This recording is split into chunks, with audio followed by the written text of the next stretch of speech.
about that. Yeah. Oh, what? What? Oh, man. No, but I'm glad nobody's listening to us. No, except they are now. So You're we are live. So. About that. So anyway.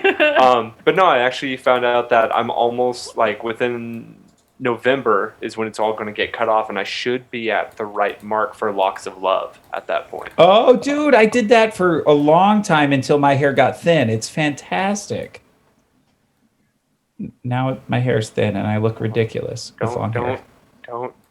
As you get older, you start to lose hair, in case you're curious. No. I used to have this beautiful, bushy, gorgeous, like, it What are would we talking roll off Pictures my or it shoulder. didn't happen. Pictures or it didn't happen. What are we talking Oh, okay, picture. Oh, I have pictures for you, Vivi. I've got a picture of me with locks that went all the way down to the middle of my back. I had a flat out mullet that I pulled back when I was like 20, 22 years old. Can you guys please send me photos and then I can make them into emojis for the Discord? So, when's the closest 'Cause I date do we'll that all have the to time. Halloween that we get to play? Because Ooh. I want. Oh, that's. I really want John to grow that hair back out somehow and dress up as Winston. Oh, by Halloween? What? How? You think In that's going to 1 to 3 grow out in the next 3 weeks, dude? Make it happen. 3 or 4 weeks. Okay, hold on. Arguably. John, can I share screen? Will it let me? No, because You don't it'll mess Just everything up. put it in the. Yeah, just drop a pic in the. Oh, yeah, because you need it for that. Okay, hold Yeah, on. because everything is set. I'll put it in the in here. message. Hold on. We'll all have our backgrounds as this picture for this Yes, session. please. Chat. Please, Oh, no. I can't even click the chat button. Hello, The Kia. chat button. Just put it Hey, in the Rory, good to computer see you, section. sir. Yeah. Oh, my whole mouse is. Technologies. Oh, my computer is freezing. Ghost of Gimbal speaks from the great beyond. Oh, this is not good. My whole computer is freezing. Well, apparently not, because we still see you. No, but my mouse is doing nothing. I can't. Hi. Well, then just My sit mouse there. isn't working. Then just sit there and look pretty, Terry. That's all you need to do. I feel pretty. Oh, so pretty. I feel pretty. I'll get it. Hold on. Oh, this is not good because I can't open any of my notes either. Oh, okay. Well, Oh, this is not good. that would be too bad. Hey, they call me Tim. So we're gonna see how well you can ad lib. Then that happens to DMs as well. Like you just gotta roll with it. So, Oh, he's gone. And And I guess he didn't want to roll with it. Hey Tim, good to see you. And we're doing some last minute technical adjustments here with Gimbal I'll see you at the end of the game. having been Amanda. absconded with. We have only 4 players tonight, and so I've had to adjust all my views. I've actually got a huge, and I mean probably one of the biggest shout outs to do for Mystical Unicorn Painting. Amanda is like the most amazing person in Oh, the whole I entire can't. world. She almost made me cry this week on Sunday She's good night. for that. Wait, can you save that? Can you save that? I want you to say this when we're live, where people can see you, because Amanda is awesome, and I want to hear what you've got to say, but I want everybody to see you say it. And See, I'm telling you, Amanda is the most wonderful human being in the entire world. I keep saying that, and she keeps crying every time I say that. Oh, yes, golly. I'm telling you. She's God. probably crying right now, Amanda. And you better be crying. We better have a few tears. Oh, and by the way, Tim said he wants to see you cry tonight, Vivi. So just be prepared. The ever mysterious Tim is prepared for the crit tables to be unleashed. He means crying because I was so joyful. Happy tears. About the reunion with Winston. Success. About the reunion with Winston. Now that we're back in Hamlet. Exactly. Reunited. All right, Terry's coming back in. Hang on here. We're still working through our video prep. Thank you for being patient with us. We're dealing with the aftermath of the trauma. all right, so Virtual computer Greyhawk pooped on me. Oh, that's gross. That was You need a shower. That's We should unfortunate. probably clean that up. I'm okay right now, but we will we'll see moving forward. So Vivi, can you just touch your camera up a bit or move your chair down a bit? Your head's also getting cut off. I mean, it's like literally a couple inches. It's not perfect. There you go. That's great. All right. And all this crying talk. There we go. I put it in. Oh chat. my Ooh, god. I'm Right? gonna download it. Save it. Oh man, What we is got an this? Ewok. Where is it? Oh. Let me see. Look at him. Look at So that. that was actually on a day of a Locks for Love cut. Me and a student both did a Locks for Love that day. Look at that luscious hair. that Honestly, picture. I you're the remember cool that picture. teacher. You are literally the my embodiment of the God. cool teacher. He really is. He 10 really years is. ago, wasn't I'm it? gonna say Yeah, I'm gonna, that's close to 10 years ago now. Wow. God, thanks for pointing out how old I am. Thanks. I appreciate it. Oh no, Well, no. I am equally that much older. When Vivi made the joke, when I was born, I was hurt. Are you more. actually 96? No, because I was 2 years later. I was born in '98. Oh, God, dear. I was in college. Okay. That's what you're saying. The year that I graduated, I'm like, so. The I year was that 9 years So out of I high need you school, guys so not y'all to shut judge me up. for this image that I'm about to share with you. Okay. Okay. Oh, gosh. But it's not. So You're sharing Terry- this in our Discord, is that right, Terry? No, Where you- no, where- that'd be a I mean, terrible Putting idea. it right in our chat in the. So, Why as am I a not seeing professor, it? we used to Oh, do Pizza Fridays. there. Okay, gotcha. Yep. Well, that's not fair to our viewers. You got I a love dirty that. mouth, boy. Yes, Evelyn, if you need, I know how to erase backgrounds and shrink the Oh, pictured yeah. image down to an emoji size. So if you need custom, An Oh, emoji size. yes. That's at Heritage. I It's recognize like- that It shop. is at I Heritage. recognize that Very prop shop. good. All right, we're going to kick off our sponsors and pre-rolls, and we're just going to see how this chaos goes as I heard Kat tonight on our stream. And welcome to Greyhawk Awakening post-virtual Greyhawk Con, where we had serious drama occur. And let's talk about our sponsors really quickly. First of all, thank you to our newest sponsor, Cozy Gamer. Super cool dice. Yeah, they are. I just got some from her. We've given away, I think, 3 sets so far. Best dice of all. Congrats to all the winners that have gotten dice so far. Hey, Crimson Ale, Tim, AAA, good to see you. Carson, Chris, awesome to see you. Thank you. X-Short again, congrats on the win this weekend. Jay and I talked about you today. You're all set. Dice built for you and I. And of course,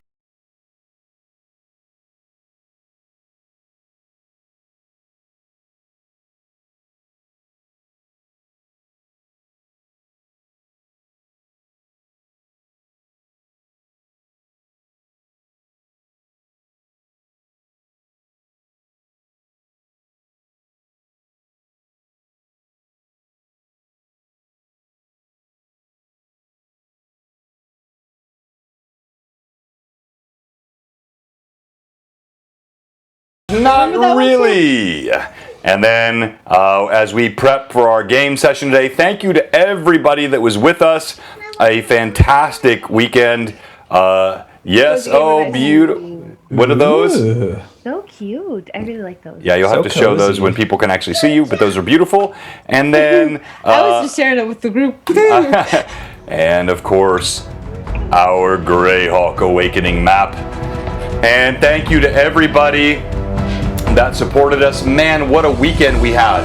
We picked up close to 50 followers. I think it was, no, I take that back, over 50, because we picked up 3 more last night before I even started. So we picked up 50 followers this weekend alone, 30 subs, incredible support. The chat was off the hook. Thank you to everybody. Hey, Steve, good to see you. Steve, Mentic Games, I think you saw my chat. They have a huge bundle of stuff coming out to us the next few days. They confirmed for me this week, and you were the one that hooked us up. Thank you, Prometheus, and congrats on surviving Jay's one-shot, sir. Not easily done.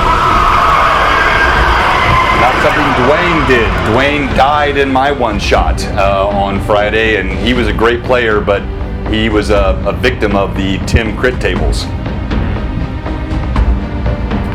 Yeah, thank you, Extor. This is, we love Anna. Her work is great.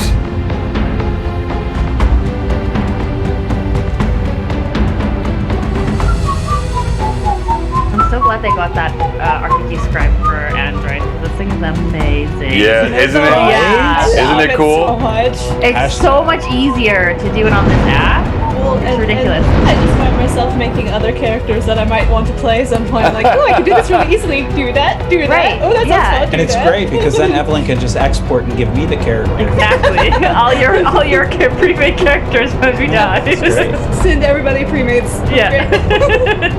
No, but it's nice because at the end, like before you close, it's like, oh, you forgot this and this, and you're like, oh, I didn't know that. Also, I don't know if any of you use Hero Forge, but they have added the color options now. You can get color printed minis now from Hero Forge. Oh, right. I think Aurora was telling me that too. I was playing around with the options the other day, and it's pretty awesome. What's the color range on there? Everything you can imagine. Really? Every color in the world. And if you have the special sub version, you can Yes, Robert. Thank you, Phantom. Alas, we all knew poor Revan. We knew him well, but he did not survive. I also want to say a big thank you to everybody for all the advantages that I still have 7 of. I have 11. Yeah, You have 7? I have 7. I have You have 24. 16? 15. Because You I even use advantages? I literally every single time I use one, I I get forget like about my 1 or 2 advantages all the time. Our viewers just love you, but by the way, some of them could go ahead and give you disadvantages, which would even things out. No. Please No. Already be grieving enough. No. And we have our first spammer. Yes, you can kill them. Banned already. You're so quick. Thank you. We don't buy viewers here. We earn them the old-fashioned way. All right. And let's kick off our live view. Welcome, everyone. I'm not banning you, Steve. And you can see... No, Steve, not banned. You can see we have the title for the session tonight. It is a sad title. It is an empty seat. And I think everyone knows why we have an empty seat. But thank you for joining us tonight, and it should be a fun time. Thanks again to our sponsors we've already acknowledged, Mantic, Cozy Gamer, the amazing team that has supported us with Dragon Crafting Guild. But then we've also got Frederica Draws.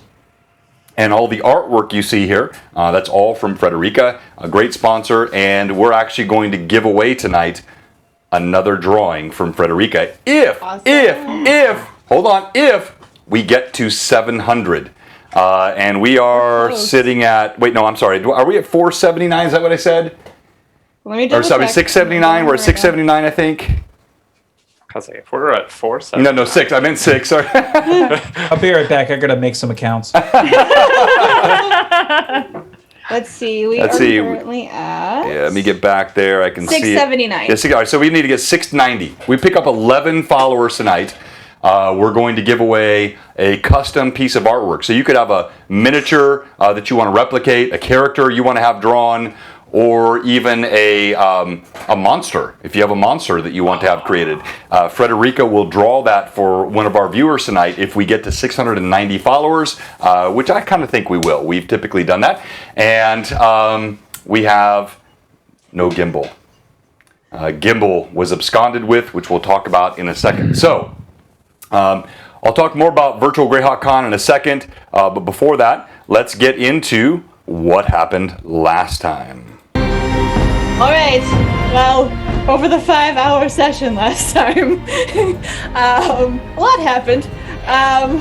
We started off and we had made our way back to Homelet from the Orc Fortress, and we had a meeting with Byrne, the mage, who had told us that we were needed to find a specific object that was in a temple somewhere in the Sea of Dust, and warned us that it was a bad idea to travel during the day because the sun would literally burn us to death, and so we should travel not by day and then get to the temple by dawn and get inside.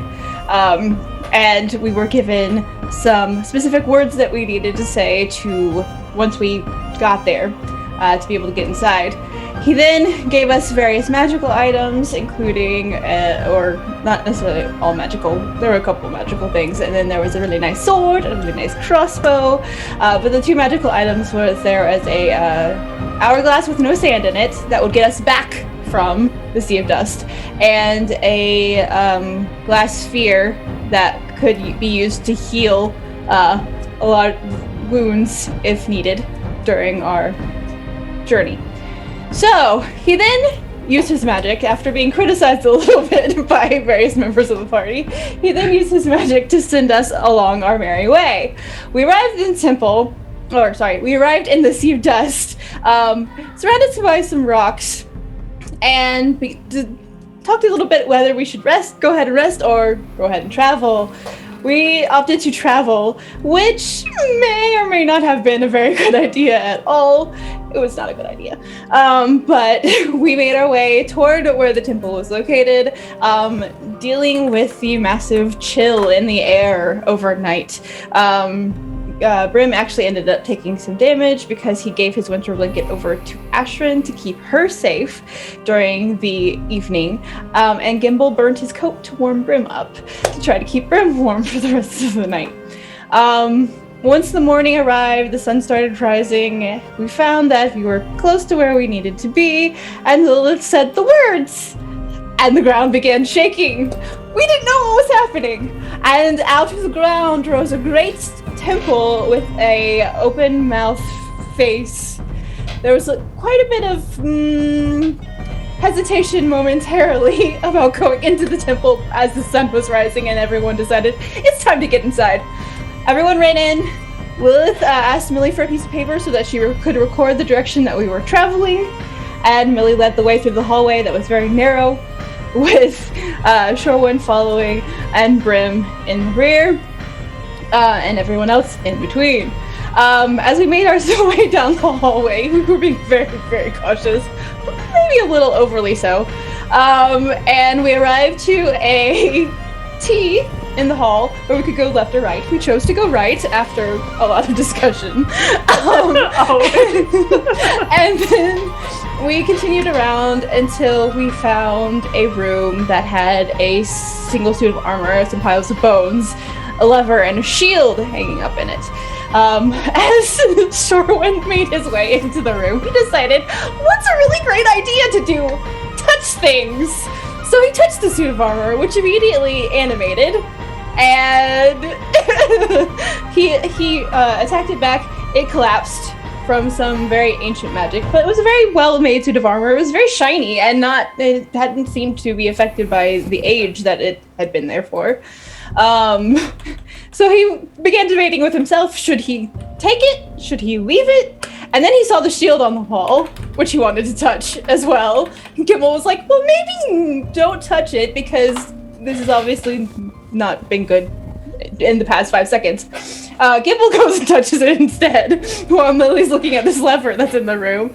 Lilith pulls the lever, Gimbal pulls the shield off the wall, Gimbal almost gets crushed by the shield.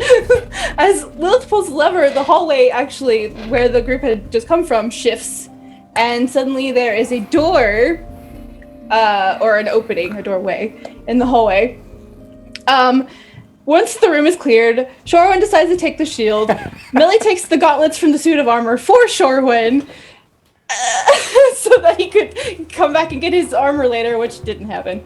And then Brim was reading a book, waiting for everybody to move on with his reading glasses. And we began to walk down the hallway. Gimbal was checking out this strange door. He decided to stick his head in to see what might happen. Always a great idea, right? Start with the head. Cinched off all of his facial hair, including his eyebrows, which, you know, with Rory being so anti-eyebrows anyway, it kind of works for him.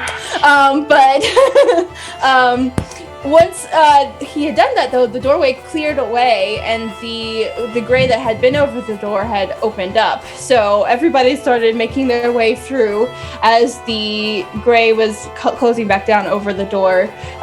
Everyone managed to get through. Lilith was a little bit singed. Her boot was a little bit singed. Millie helped her back up, and then they continued down through this hallway that they had found through that mystical, magical doorway. And into this room, Brim was looking first, and he found a 3-headed dog that was breathing fire. And then the rest of the group joined in this room. There was a beam of light, with an object on top of it at the center of the room, and a strange portal underneath it.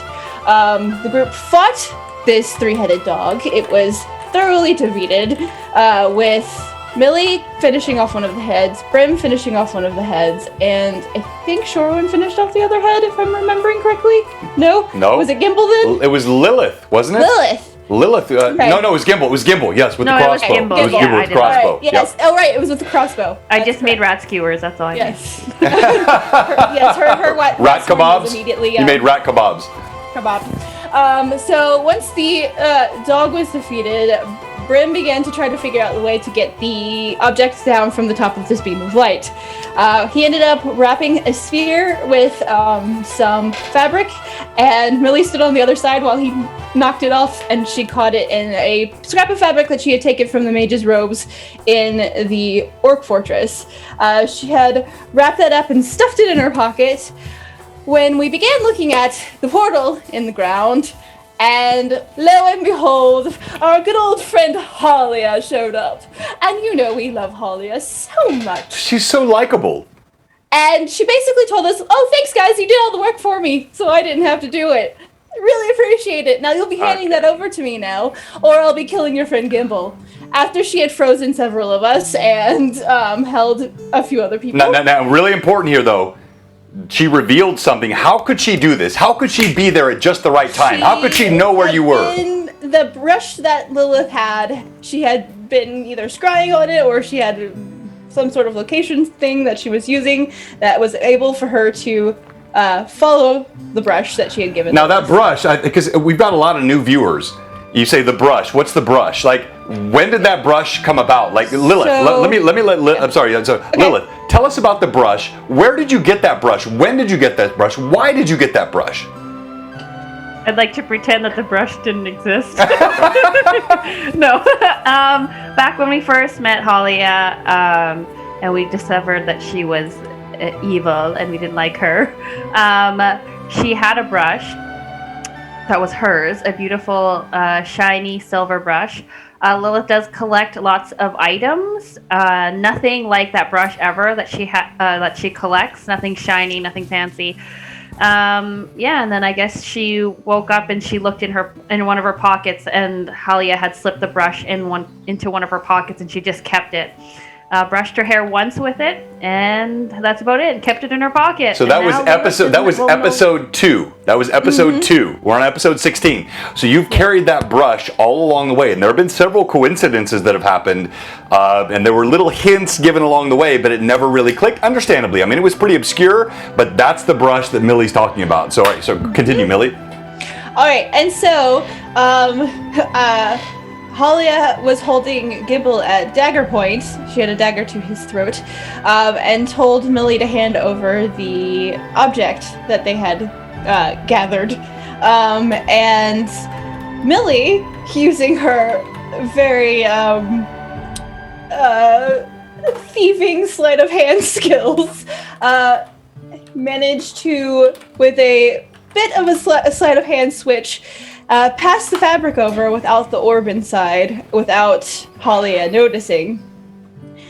Placed it on the ground in front of her. Halia took the fabric, and unfortunately, she took Gimble with her. Now, she had given her word that she wouldn't kill Gimble, but she didn't give her word that she would leave him when she had gotten what she wanted.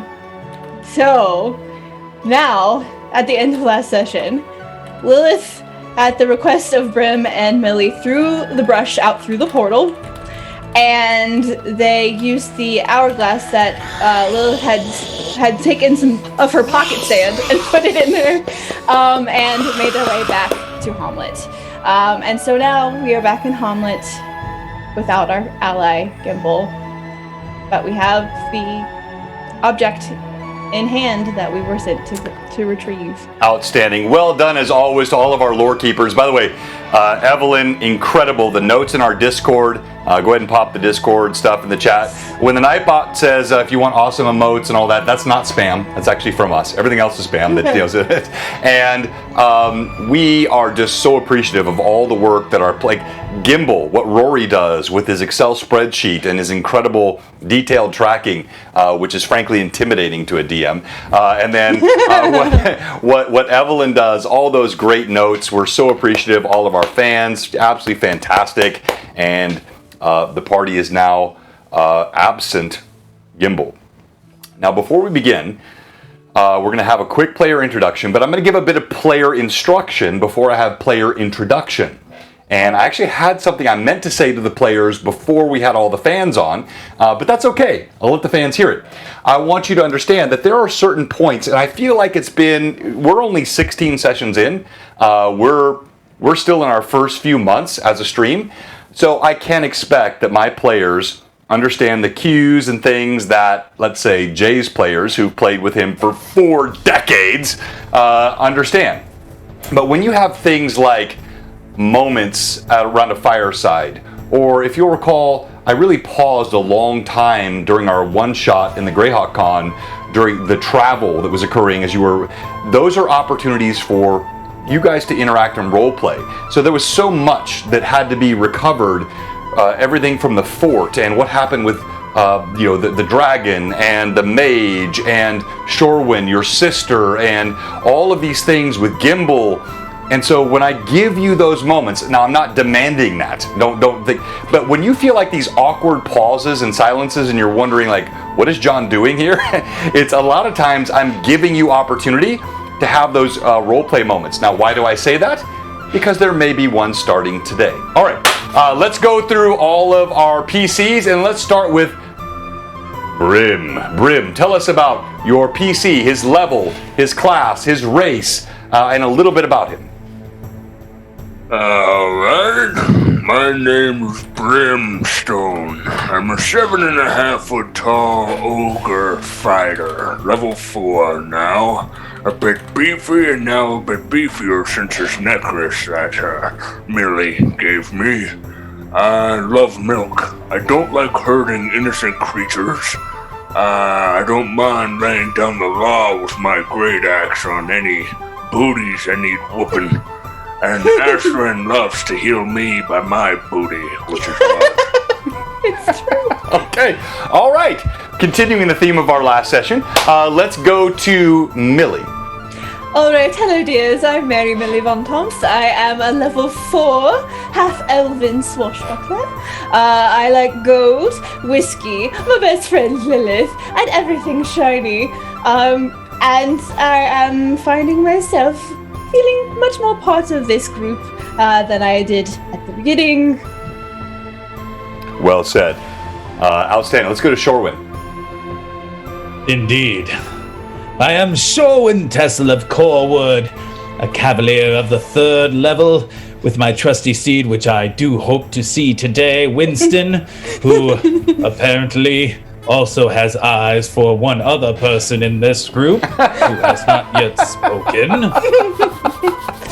I am a cavalier who, for some time, have been traveling the hills, searching for my sister, a half-orc, and attempting to make amends, or take revenge as you will, against those orcs that dispatched my parents.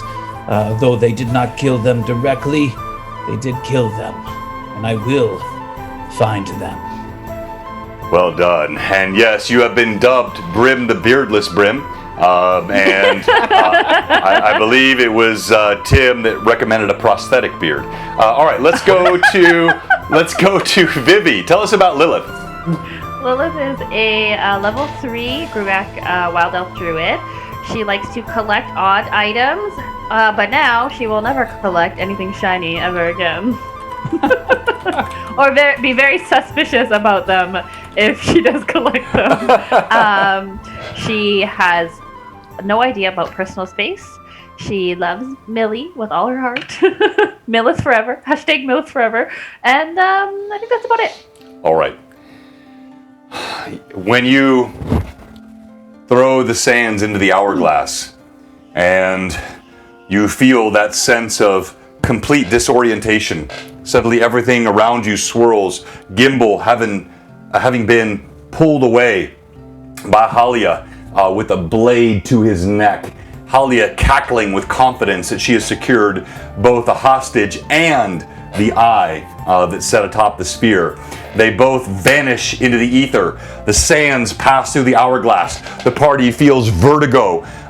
Each of you slowly becoming more and more insubstantial. You see your bodies fade. You feel a sense of vibration through every molecule of your frame. And then you all dizzied plop down on a road. You recognize this road. It is the road headed into, hold on, wrong cam, whoop, whoop, there we go. Headed into Greyhawk. No, just kidding. Road headed into Hamlet. So you are on the road, and as you look, you've traveled this road before. You're about halfway between the moat house and the town of Hamlet.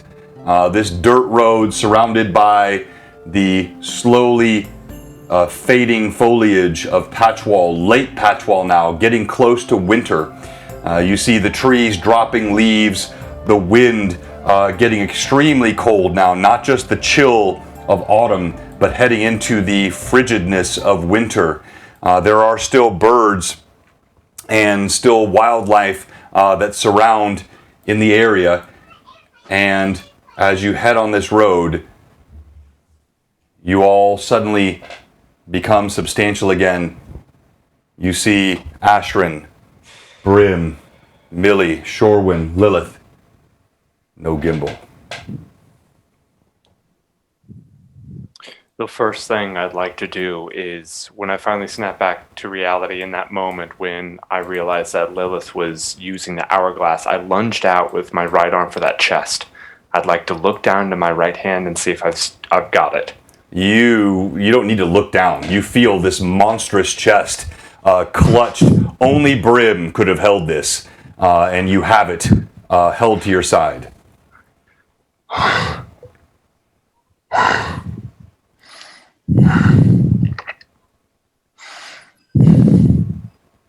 We have work to do. You seem to have known that being. That Yes. wizard or sorcerer as she is. Explain. She was with us for our very first commission that we were sent out on. She came with us. We were paid by Lieutenant Pels. Lieutenant Pels works for Rufus and Byrne, as we know. And she had requested that we help get the pay to the people in Kron, the miners, because their monthly pay was being hijacked by bandits on the road. And so she had come along with us.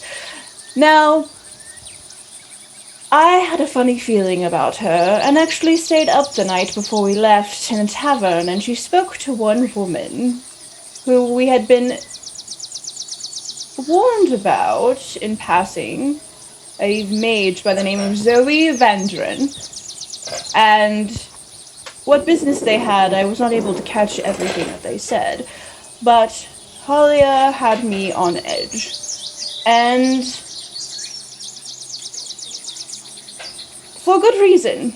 As we were on our mission to get the pay, we were beset upon by bandits, as had been happening, members of these Red Lords that we had dealt with in the moat house and in the fort.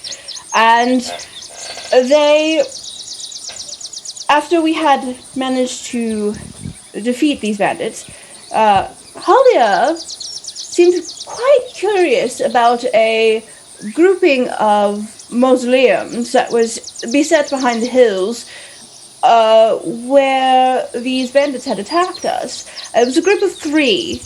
And in one of them, the Shaw Mausoleum, if I'm remembering correctly, she was in particularly interested in that one. And when we opened it, the crypt was infested with undead creatures. And there was a crystal skull upon a pedestal in the back of the room, which she immediately cleared her path using some sort of magics, took the skull, and left us to our fate, thinking apparently that we were unable to handle the situation. And that was the first mistake she made. Well, she was quite pretty, Ashrin says. But Yes, well, the darkness of prettiness, a mask that she wore, she was not what she seemed to be. There's a lot of Ashrin hate right now in the chat, so I had to pop her up real quick. Keep that hate train going. No, come on. I'm just joking.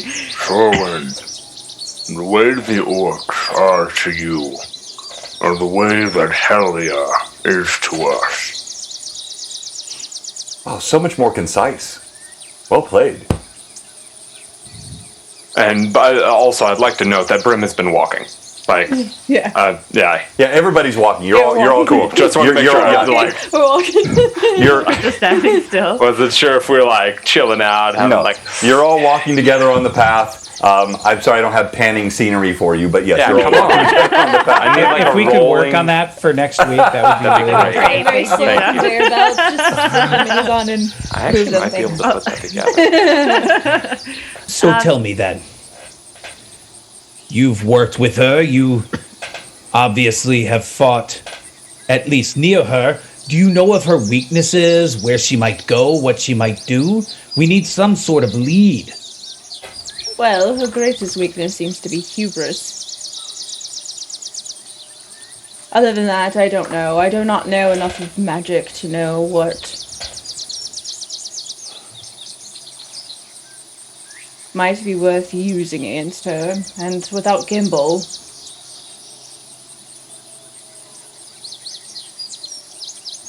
We'll need to go back and talk to the wizard. You guys will notice that Lilith is walking a little bit ahead of you guys. Her head is dropped down to the ground. She's not talking to anybody. And she's kind of just kicking the ground and the leaves as she's kind of walking down by herself.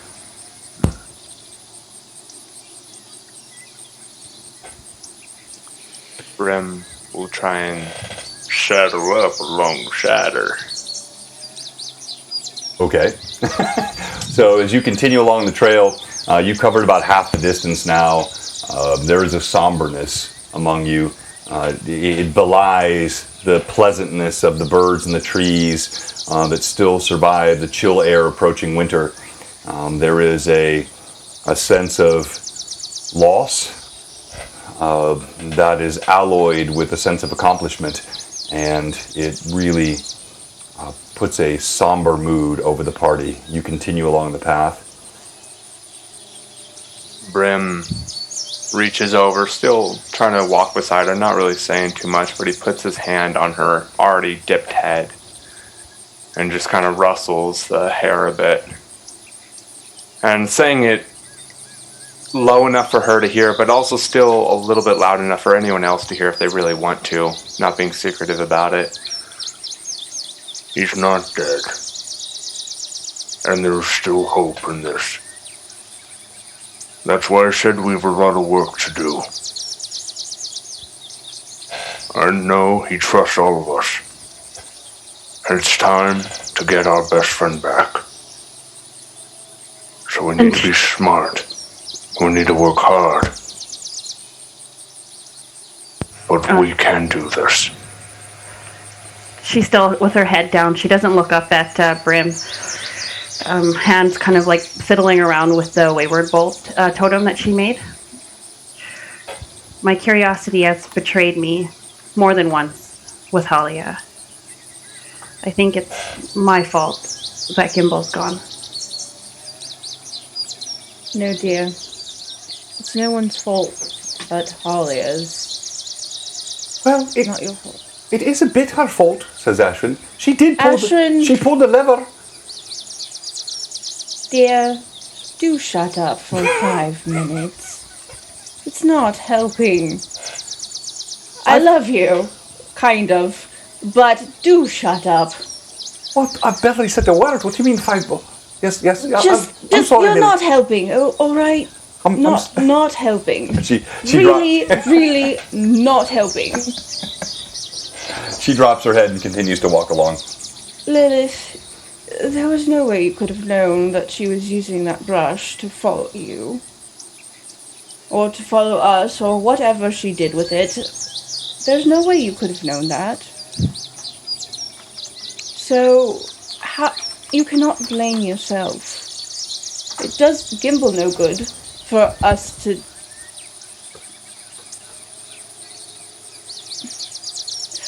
One thing I do say about Talia, she's smart enough not to kill the only leverage she has.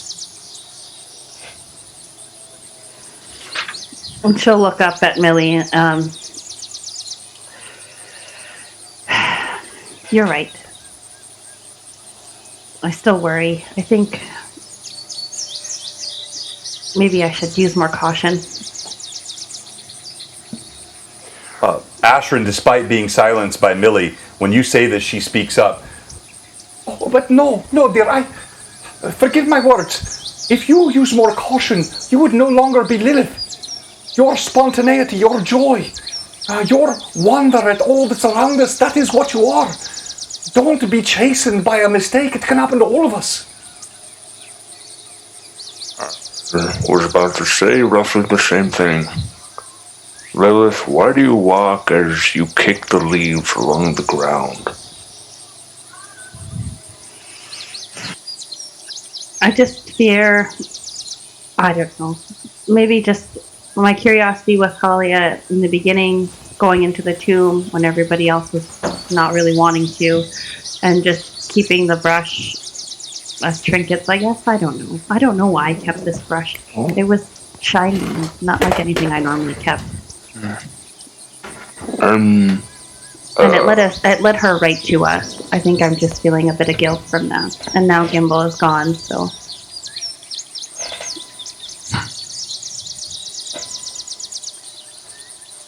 We're all wayward bolts. We're all going to be wayward at one time or another. Take Uthal, for example. He may be far from us, possibly. Maybe dead, And he's going to kind of look back a little bit, throwing a glance at Ashrin as a joke. And You see, when you say this, she's stiffened after offering words of encouragement to Lilith, and you agreeing with her. She feels betrayed. You see a look of hurt. Uthar was a good man. What do you mean? Let me finish, Ashrin. But no matter where he is, he's still a bolt, along with us. And maybe along our travels we'll find him, or maybe it'll be the next life. For the same reason you braid the hair of a horse, you kick the leaves along the ground, you take trinkets. And as he's talking, he's fishing something out of his bag. That's what makes you, you. And if you're going to take the words of anyone, take it from those that are wayward alongside you. We all will quiver every now and then, but we're all bolts along with one another. Okay. And he's going to hand you a small handful of braid that it looks like that's been cut off. And he'll lean down and he'll hand it to you kind of subtly, and he'll lean down and say, That's from the head the orc mage was holding. And she'll be excited about it, and she's like, and she'll tuck it in one of her pockets. Take it from me. Never say sorry for what makes you, you. As you say this, 3 arrows. monster. No, a massive red dragon. No, I'm just kidding. All right, so Shorewin, you look up. You see a lone horseman on the road approaching you. What Coming kind of towards horse us or is he moving away? riding? Is he coming towards us? He's coming from Hamlet toward you, yes. So you're coming sort of from the direction of the moat house. He's coming from Hamlet up the road. And now as you look closer, you see he's armored and...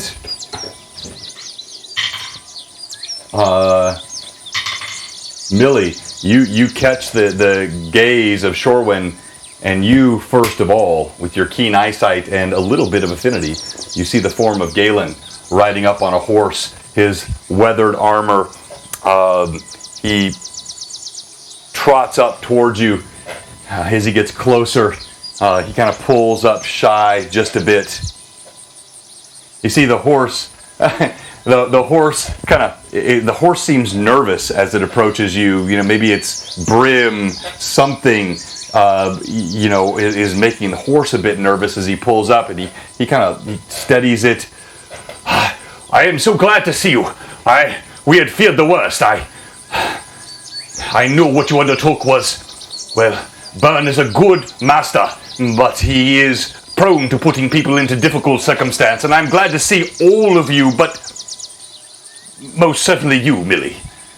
You see the horse. The horse pulls back against him, and quiet, Steed.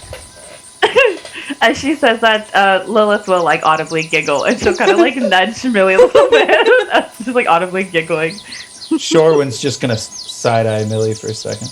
Brim blushes. And she'll turn to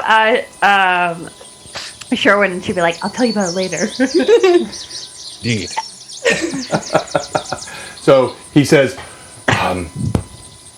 "Come, I will escort." And the horse still, like, he looks over at Bryn. It must be the presence of the ogre. He slides off. He starts leading the horse. I will take you back to Byrne. You're all well. Where's the gnome? Oh. Wayward.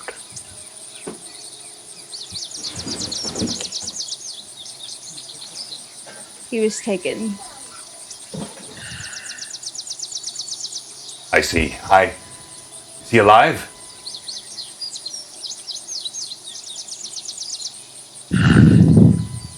As far as we know, he is.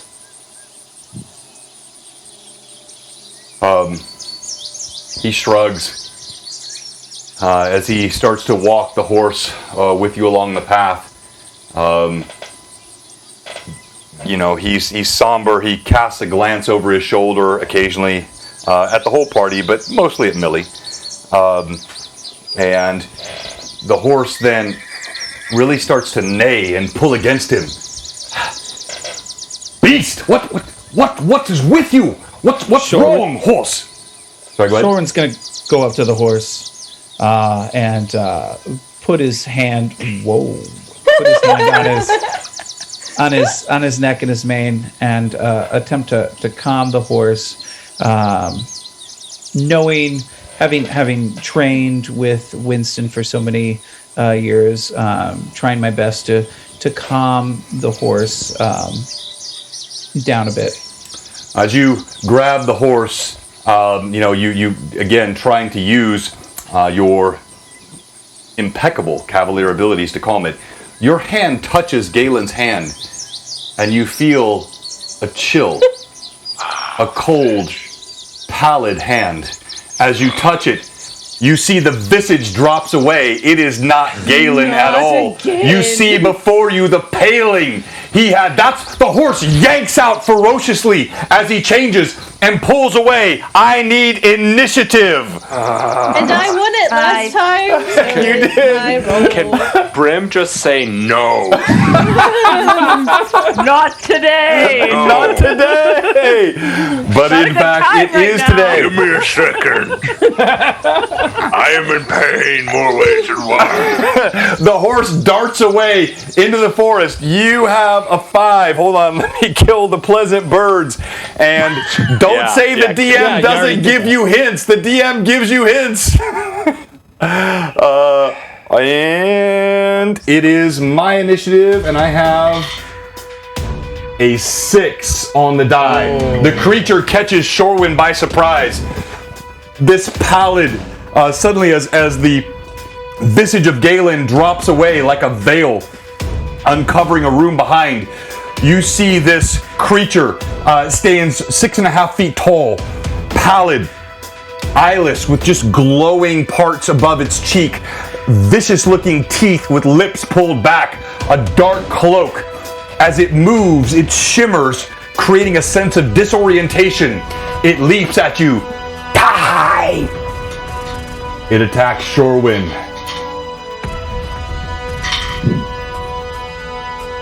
That is a hit. That is a hit.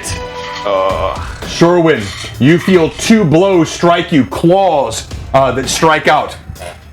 You take the first one along the side, 8 points of damage as it claws in between the plates of your armor, ripping along your ribs. The second one catches you in the throat, and you take 9 points of damage as it catches you along the throat. Blood spurts out from the blows. You all see this, and now it is the party's turn. We're going to start with you, Shorewin. All right. So I'm gonna attack, straight up attack, with advantage. Roll the hit, please. Oh wow, that's impressive. That's gonna be 27. That hits. Oh gosh. Thank goodness. And you feel the blade that you have that you recovered inside the temple. You saw it growing pale blue before. It's bright blue now. It's a brilliant azure. As you strike, sparks fly off of it. Roll your damage. It's 11. All right, strong hit. You feel it bite down into pallid flesh. Next, we're going to go to Millie. You're closest. All right, yes. I'm just going to, let's see.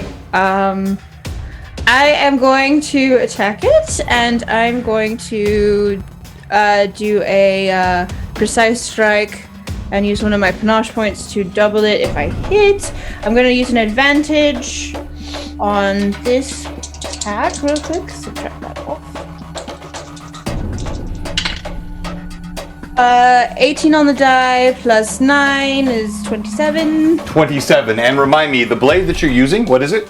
Is a rapier. Yeah. So as you strike, you feel it pulls along the pallid flesh. It should have caused damage.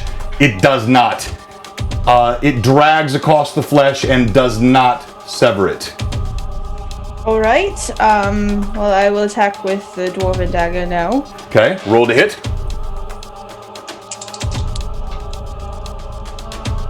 That's a natural 20 on the die. Oh no! Don't tell me! Don't tell me! All right, Please. roll to confirm. Yeah, I trust you. No, I believe Come on, that. Cozy Nice. Gamer.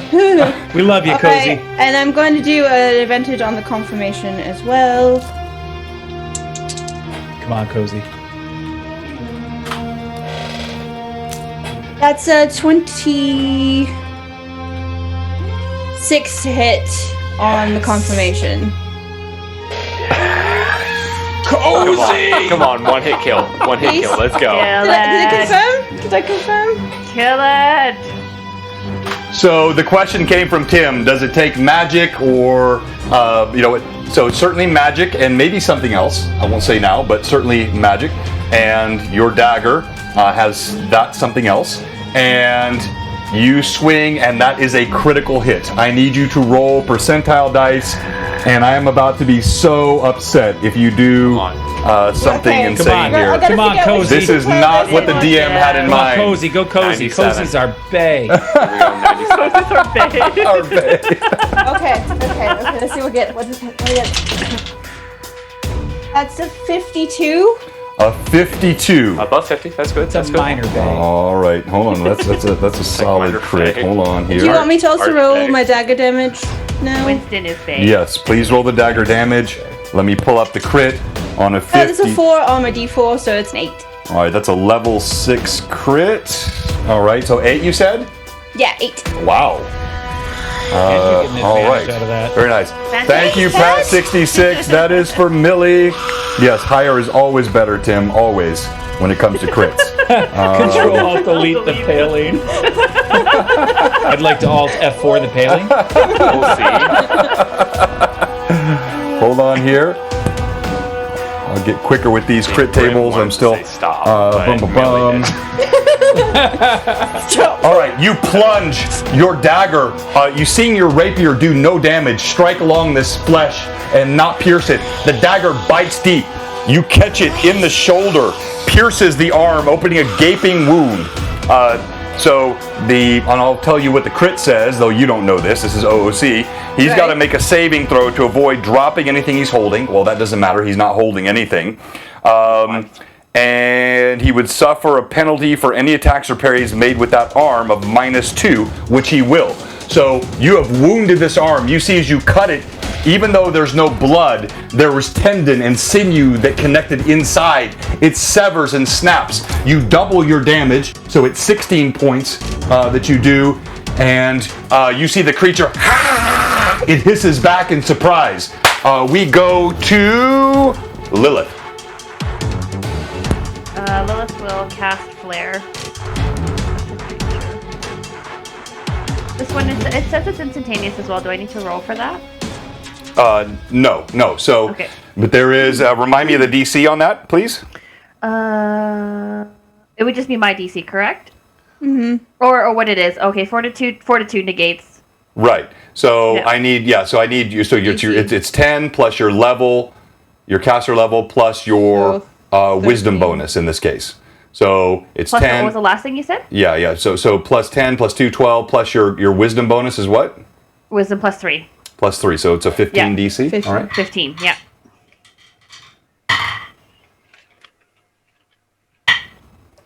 I mean, without bonuses, I actually rolled exactly a 15 on the die. Wow. So the flare pulls up, but the creature seems to be unimpacted by it as you see the flame drop in front of it.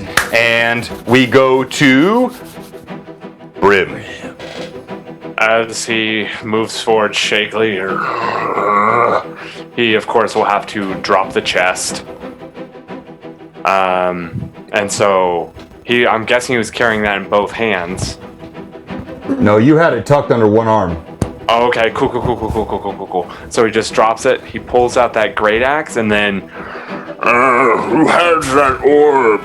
as he's going to swing at the paling, if he can. Rolled hit.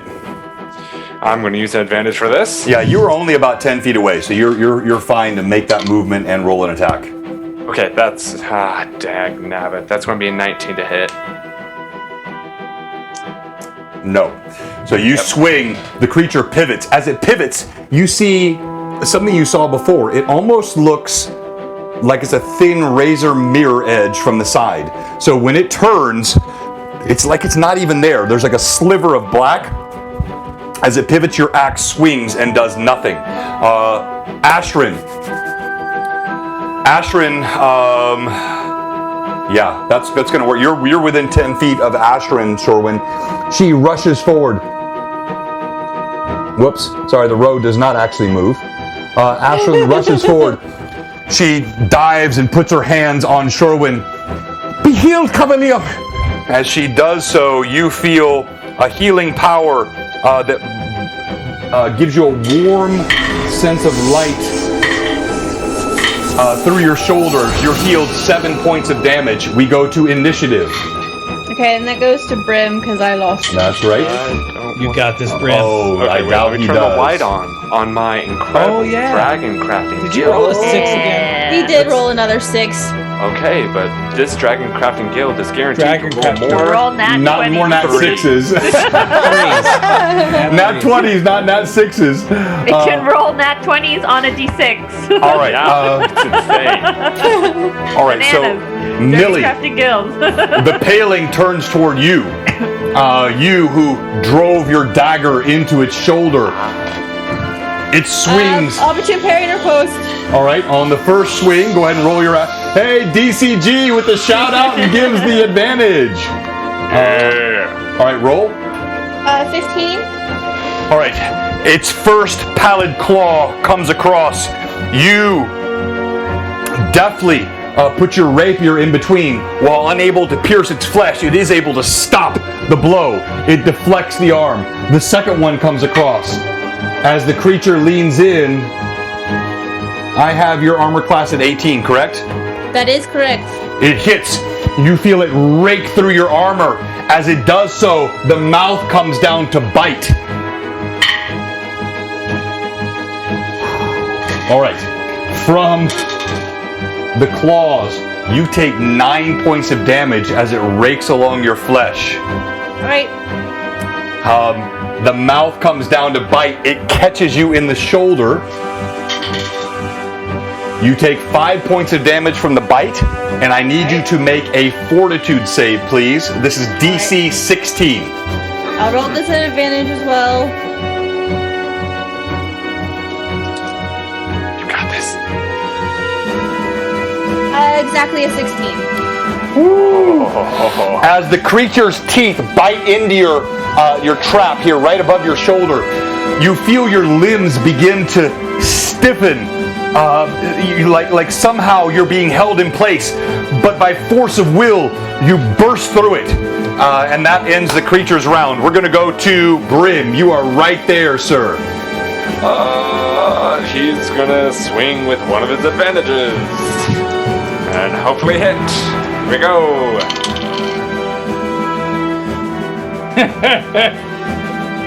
Brim's gonna sit this one out. Oh, he'll try and move behind the paling even more. All right, so you shift, you miss with the blow, but you move behind the creature. All right, now we go to Shorewind. All right. We're taking a straight swing at him with the lighted sword. Oh, sugary snaps. Dirty 20. All right, you swing. The creature's too fast. As it pulls away, having bitten Millie, an arm bats your blade away harmlessly. We go to Millie. All right. Well, I'm going to attack it with my rapier and dagger again. Doing advantage on both, probably. So, rapier first. That's a dirty 20 on the rapier. Yeah, your rapier it's easily batted away. The creature smiles at you with this lipless grin on its face. You pitiful human! Does everyone call me a human? I mean, their ears! Look at the ears! Thank you. That's a 24 on the dagger. All right, your dagger swings up. The creature pivots. You just miss. You feel it within a hair's breadth of the face. We're going to go to Ashrin. Ashrin, she holds up a hand. Foul creature of darkness, begone! She holds up a hand, and you see a beam of light streaks down from the sky. As it does so, you hear the sound of some sort of holy energy that strikes the creature. Oh! Take that, all you Ashran haters. You see as it strikes, the creature, it cringes. The pallid flesh starts to sizzle on its shoulders. It's like direct sunlight being applied to it in a focused manner. It cries out with a shriek. It lets forth a horrible, horrible cry, and you hear a howl that emanates from it as it cries out. And you see it is very much damaged. Lilith.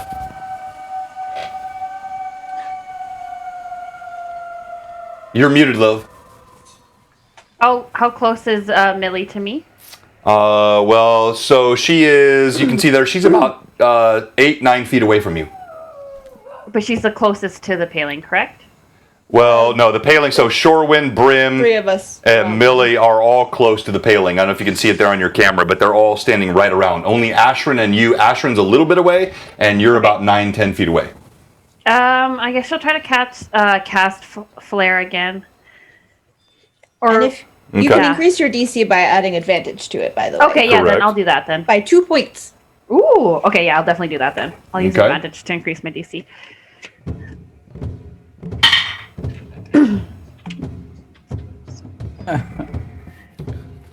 All right, so for our audience, tell them about the effect of this spell when the save is failed.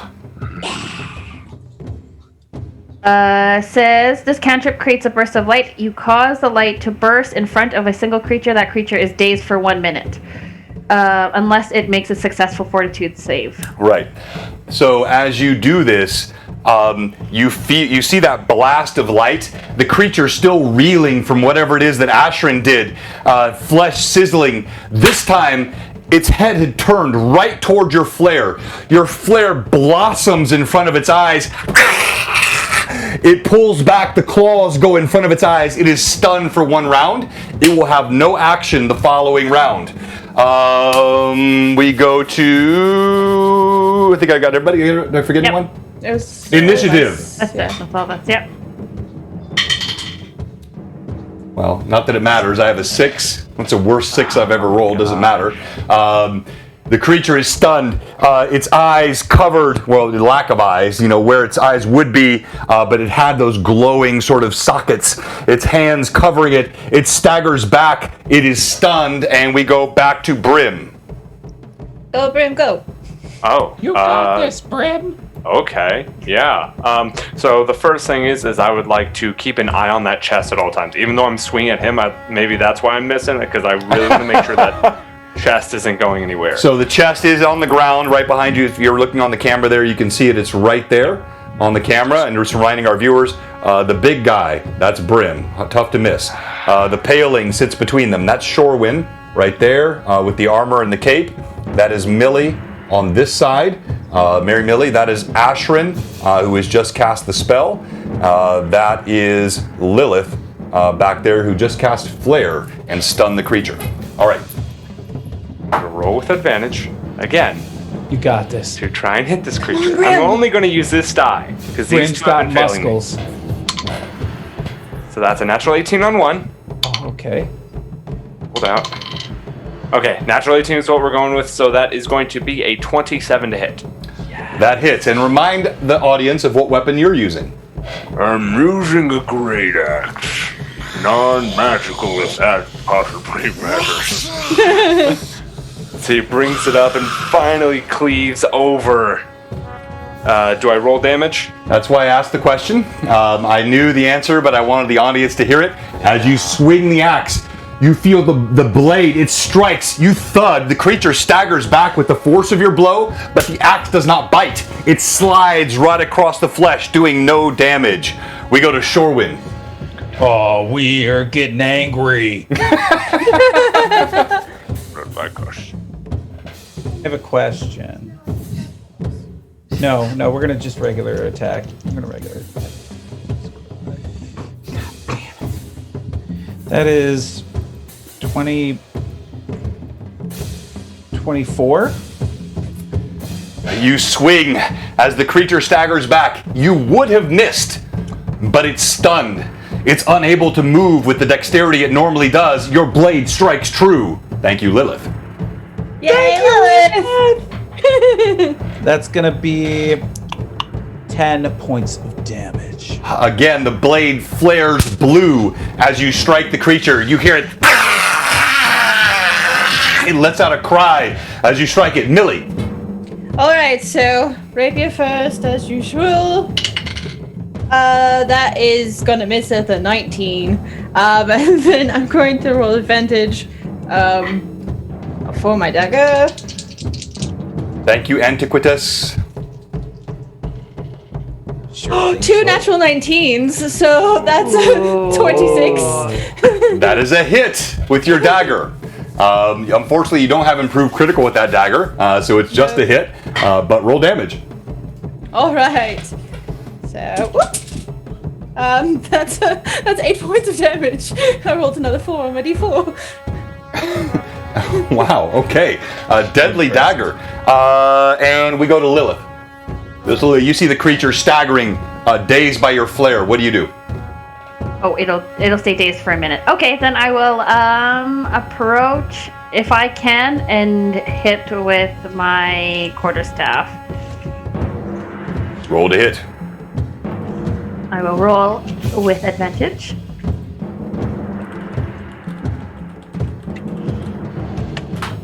That's a lousy 5, so my next die will be 22. Again, would have missed, but you feel the staff strike, but again, a non-magical staff. As it hits the creature, it bounces off. You see the paling turns sideways to you, and we go to initiative now. What about Ashrin this round? Ashrin, oh yes, thank you. Ashrin is healing Millie. So Thank you! she leans over to Millie. You see the same healing light that emanates, and Millie, you receive only 4 hit points. Sorry, not a great roll. I'll take it! It's better than what I had before! You receive 4 hit points of healing, and this time we go to initiative, and this initiative does matter. So whoever rolled last time lost, because I rolled a 6. So we're going to go now to Shorewin. Robin, come on. DM has a 4. You have a 3. The paling staggers back. You see it do the same trick you've seen before. As it turns sideways, it's suddenly a vertical shaft of light. It's like looking at the edge of the mirror, and it vanishes. Why does everything vanish? Because it doesn't want to die. It's so dumb. I've said this once, and I'll say it again. I hate magic. You're all breathing heavily. Drops of blood all over the dirt road headed back to Hamlet. The creature has vanished. Ashrin, I'm so sick and tired of that thing. Every time it just... How can you trust anyone with it? That's a very good question, honestly. Can Lilith just look on the ground to see if there's anything on the ground that the paling may have left behind? Blood? Anything? All right. Lilith, as you look at the ground, you see a bit of its robe was sliced off by Shorewin. So there's a patch of black cloth laying on the ground, and then there's chunks of pallid flesh, no blood, but where Millie had sliced into its arm, even with the pierce as she pulled the dagger out, a bit of flesh fell to the ground as well.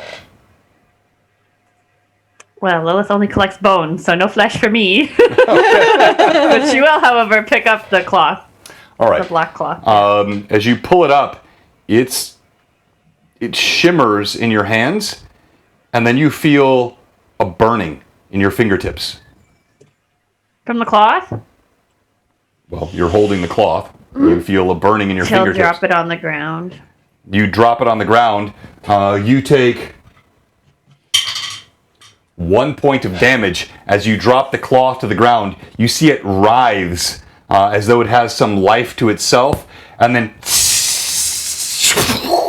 it incinerates in a puff of smoke and vanishes.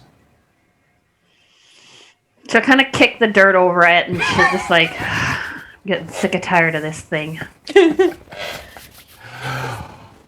All right. Anything else you're doing? Yeah, so I'm Shorin's just kind of looking around to see if he can hear the horse at all. I'm assuming it ran off pretty far away. Roll d20 for me. All right. That's a 10. And actually, yes. So then you actually, as you look around, you can see the horse about 40, 50 yards away. It had stopped. And it is just sitting there grazing. All right. I'm going to go towards the horse. to see if I can bring it back. Is it in front of us towards Hamlet or away from us? Oh, to the side. It's off To the side. Yeah. So Okay. it's off to your right. I'm gonna walk over and see if I can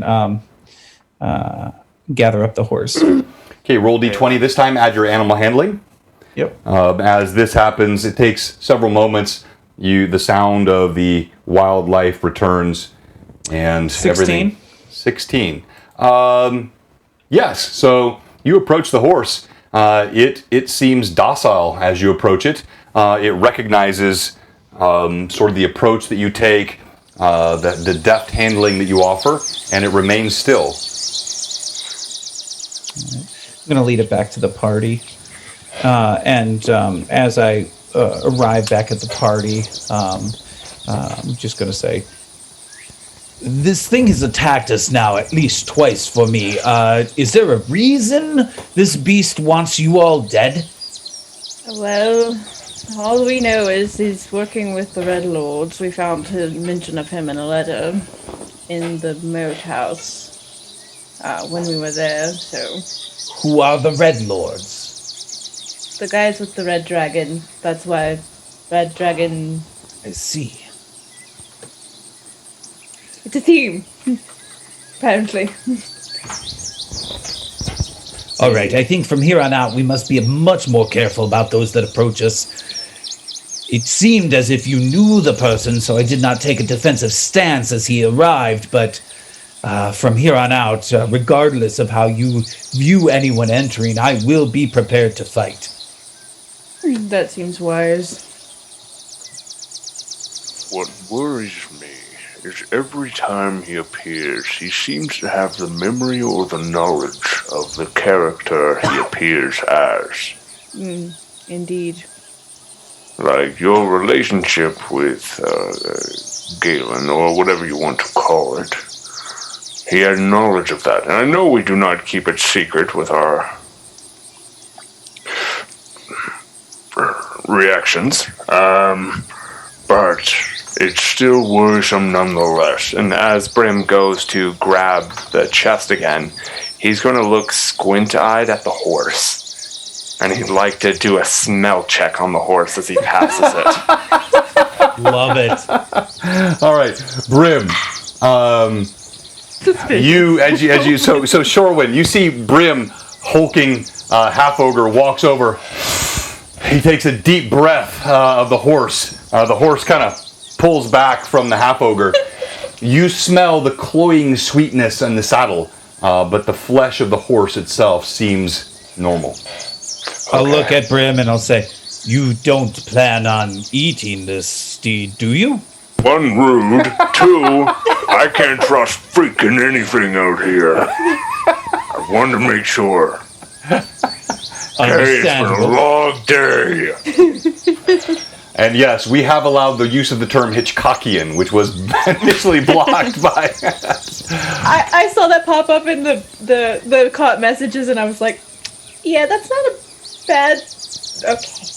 Yeah. All right. So I love the idea of checking the horse for improvised explosive devices, but no. All right. So you make the rest of the way into Hamlet. As you get into Hamlet, where do you decide to go? Well, I think we have to go back to the wizard, right? Burn? Yes, I would think that... What time of day is it? It's getting sort of late afternoon, duskish. Perhaps we send a missive to Burn to arrange a meeting on the morrow, and for now we deal with things. You expect me to leave Winston alone for yet another night? He's in the stables by the inn. Okay, well, very good then. I thought maybe it was with Burn. I go with that horse everywhere. That horse of bloods. Burned before. Lilith will kind of pat Sherwin on the back and be like, I agree with you, Sherwin. I would like to see Winston too. But yes, if I remember correctly, all the horses are in the stable by the inn. Including the ones we gathered from the moat house, our own horses. Well, we have another fine steed here as well, so I suppose we can add it to the Our stable. collection. All right, you do have the horse with you as you lead it in. So are you headed so you're not going to the castle right now? Or are you going to the Welcome Wench? Is that where you're headed, or somewhere else? Lilith will go into the grove if we're not going anywhere important. All right. So do you walk away from the party? Are you telling the party this? What are you saying? We split the party. Like peace out. Well, she goes to the grove all the time. Thank you, Blessed Eula, for the follow.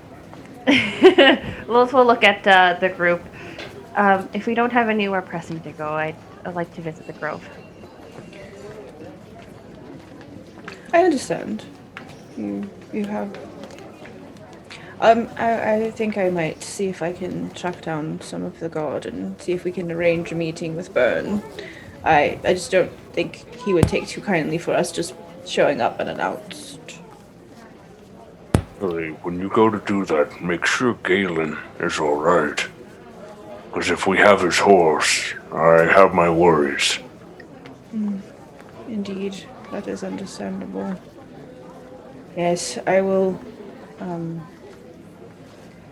Perhaps I know that on occasion we've seen some of the guard in the tavern, haven't we, DM? Yes, you have. You've seen members of the town militia will occasionally cycle through the Welcome Wench. Perhaps we go back to the Welcome Wench and see if anyone's there, and can inquire both into a meeting with Byrne and see if the lieutenant is all right.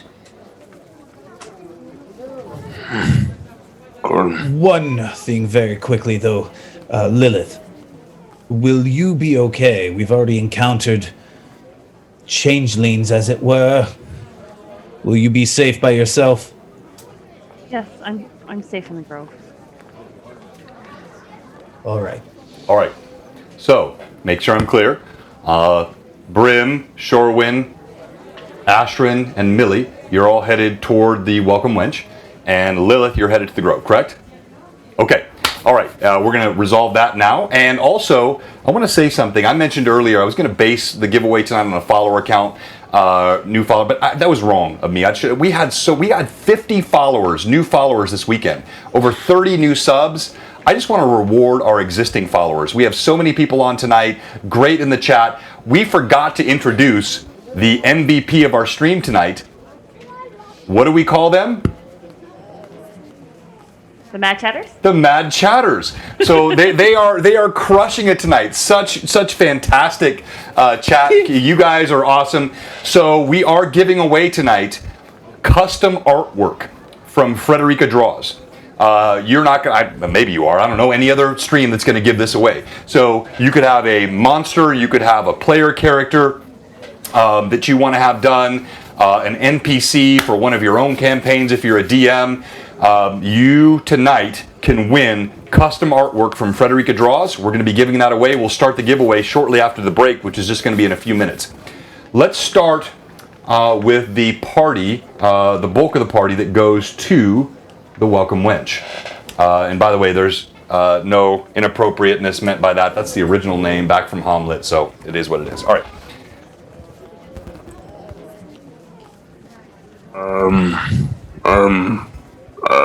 I'm planning on going up to my room for a bit. And then maybe another...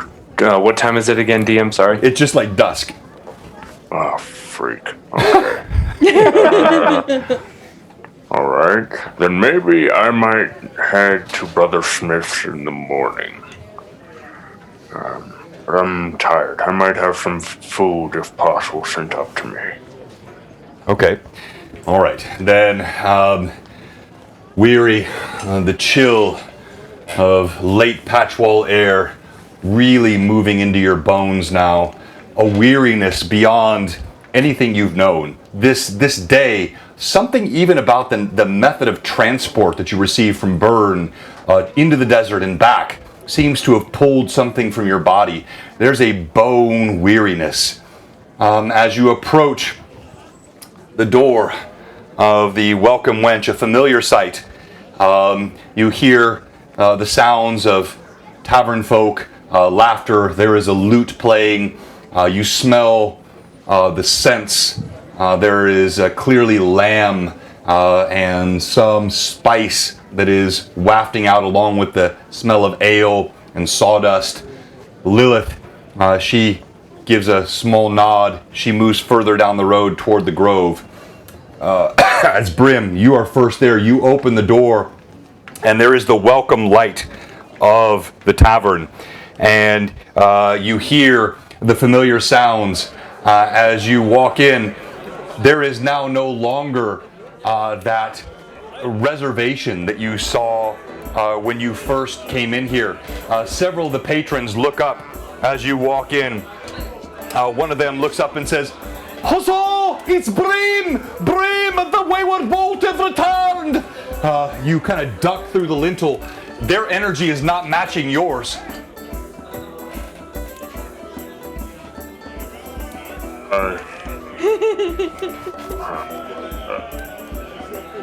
And he kind of like ducks his head again and just like, I don't like this. He's going to kind of pull up his hood, or try and pull up his hood a bit, and then go and find Ostler. Well, Ostler is actually standing right behind the bar where you normally see him. His eyes light up as you walk in, even trying to walk quietly. Your footsteps thud on the tavern floor. Millie, you're just behind Brim as you enter. And hold on, where did I put my minis? 1 second here. Golly. Oh, there. So I've already put you in. So Millie, Lilith, Millie, Shorwin, and Ashrin are in the tavern. You walk behind Brim.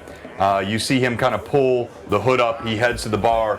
Ostler Gundygood, he looks up. "Oh, Brim! Oh, all of you! So good to see you! I know every time I fear you'll not return, somehow you always manage to come back. Hello, Ostler dear. So good to see you." You all head in. There is a liveliness to the inn. Ostler, though, when he sees you, his wizened face, his kindly eyes, they somber a bit. "I'm so sorry to hear about the loss of Galen. He was a good man."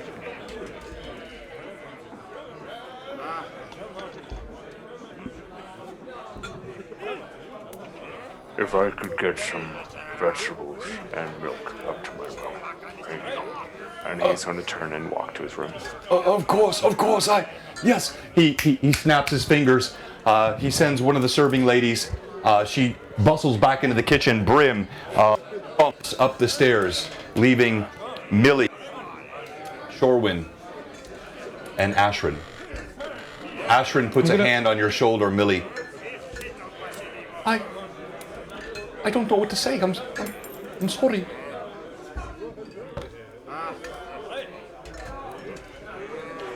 Shorwin's gonna move in close to this character who he doesn't know, and just very succinctly and abruptly ask, "What happened to this Galen?" You see the wizened innkeeper, Ostler, his eyes fall. He realizes he's given you news that you did not have unintentionally. He looks abashed. He looks around. I'm so sorry. I did not mean. The word has been all around town. His body was found. He was stripped naked. Rakes of. He looks at Millie. He stops. I'm sorry. I didn't know. It's a good idea. He was found in town, you say? Yes. Just behind the tower. He had been on his rounds, apparently, and no one knows what took him, but he was beloved. He was a good man. I'm sorry. He drops his head again.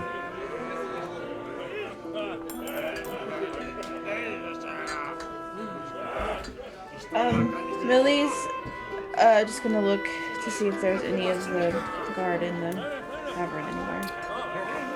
As you look around, and you can see sort of the setup. Thank you again, Antiquitas. So you see there are some of the common townsfolk. You recognize several of them. You have the bard in the background. There's an old man sitting at the table in the back. There's a young brunette lady in the back. You don't see any members of the town guard. You do see a heavy-set, looks like maybe a half-orc. He's good-sized, over 6 feet tall, bound with muscle, and he's tossing back ales, but no sign of the town guard.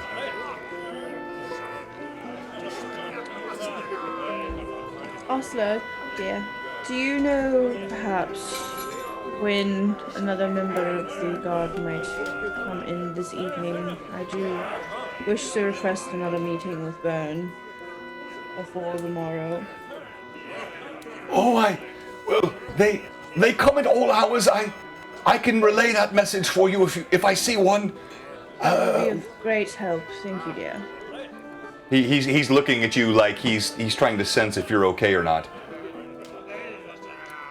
Millie she kind of like, in the initial moment that she was told the information, there was a bit of a crack in her armor, but she kind of just brushes it off and tries to just look kind of her normal, maybe not as cheery facade. All right. Shorwin takes a quick look at the group, nods, and says, "Excuse me," and heads towards the half-orc. All right. Millie, so are you heading upstairs as well? No, I am going then to turn to Asa, and I'm going to say, Asa, dear, would you be able to refill my whiskey, and I would love some food. Oh, of course. For you, Millie, anything. You are always welcome here. You and your friends, you have been such a blessing to us. I have actually some fresh Farandia stock. Give me your flask. I will fill it, and I'll have food brought to your table. Or would you like it brought to your room? Would you like a hot bath to be drawn? Oh, I mean no disrespect. Not saying you need a bath, but if you'd like one. I think I'll eat here, and I would love a bath later, actually. So, yes, food and the bath would be delightful. Thank you, dear. All right. So he snaps his fingers. Another of the serving ladies moves. And Millie, do you stay at the bar? Do you move to a table? Where do you go? If there's kind of somewhere where I can have my back against the wall. Yes, right here. She just kind of wants the people watch like she's done in the past in the bar. Ashrin, without saying a word, she just moves over with you, stands next to you. So if you look at the cam here, you can see you're here, your back is against this wall. Shorwin, you're approaching the table where that large half-orc is. Brim, you get up to your room. It's the same room you had before. It's the only room in the inn that has sufficient bed size for your kind. As soon as you walk in, you see the familiar bed, the table. You've been here before. Do you do anything in your room? Brim is going to look around at the different piles of stuff that I would say he dropped off before when they came back from the fort. Dropped everything off in the room, and then he puts the chest down and he opens it up and he looks at the necklace. And he just stares at it for a little while, over and over again, going through the thought that he had said, the words he had said to Halia about how he wants to know more, try to do that as something to distract her. But his words roll over in his head again and again about how he felt like he hasn't really had any good from the human world. And then he looks back towards his bed, he takes his shirt off, starts to undress and clean himself up. And as he's unpacking his bag, he sees the top crest of white fur of the teddy bear. And he picks up the teddy bear, sits it on the bed, and he leans against the wall and slumps against the wall and just stares at the teddy bear and sobs. You pull out the small white teddy bear. I mean, in a child's hands this big, in Brim's hands this big. You've looked again at that amulet, the necklace that you took. You see that ebony skull that I described. It's about this big. 2 green gems in the eyes, 7 small pointed horns across the back of the skull. You get a chill even looking at it, and there is a remarkable contrast between this and the teddy bear. You feel hatred in this necklace. You feel love in this stuffed animal that you hold. You just impulsively drop the necklace to the floor, and as you begin racking sobs, you clutch the teddy bear to your chest. All right, we go back downstairs, and thank you so much, Antiquitous, for the sub! Shorewin, you walk up, and we're going to do the live action here. Sometimes I mess up this camera, but that's not bad. I did that okay. You walk up, you see this hulking half-orc.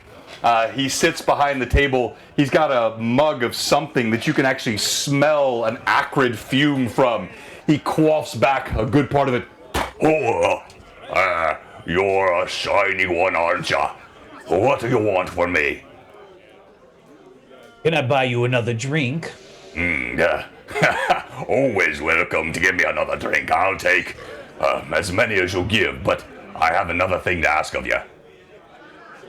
Go ahead. The big one. Your friend? He nods toward the stairway where Brim had walked up. Indeed. I've heard of him around here. They say that he's strong. I'd like to test my strength against him. Think he would be game for it? He pulls back as he quaffs. You see a bulging bicep curls from his arm.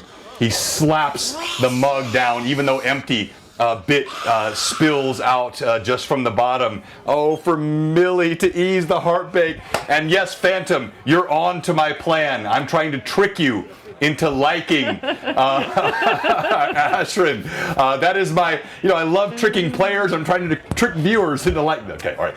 All right, so we're going to take our first break here. We're going to see how Shorewin responds to this bravado from this half-orc.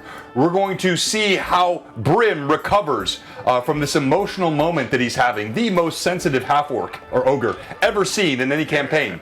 We're going to find out what happens to Lilith as she goes to the Grove, and we're going to see if Millie's facade ever cracks as her best friend Ashrin sits next to her trying to comfort her.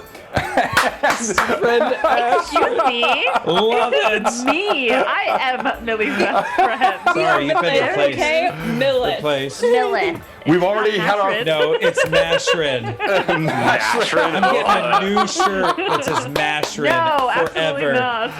I love it. I love it. All right, so it's going to be a quick break. It'll just be 5 or 6 minutes. We're going to launch our giveaway when we come back from the break. And then also, thank you to all of our viewers. You guys have been amazing. The Mad Chatters are the best chat in all of Twitch. I don't care. I know a lot of people have more, but not better. These guys are awesome. These gals, you're amazing. You just make me laugh all day long, and sometimes you give us ideas. I, as a DM, am not above seeing something in the chat and tweaking what I do, and I think my players have done the same. As long as it's not meta, I allow it, and I think you guys have been asked. Let's give a hand to all of our viewers. Lilith. And Reading before the chat. Oh, okay, gotcha. Before we go to break, if you're watching right now, we have one question for you. If you haven't followed us and you're watching, or if you're a follower and you haven't subbed like Antiquitous just did, we have one question for you. What are you doing? Give us a follow, give us a sub. Blue Box will be right back. And we'll keep the mics hot on the break. Cool. Drop it like it's hot. John, I'd like to retcon one thing. Go ahead.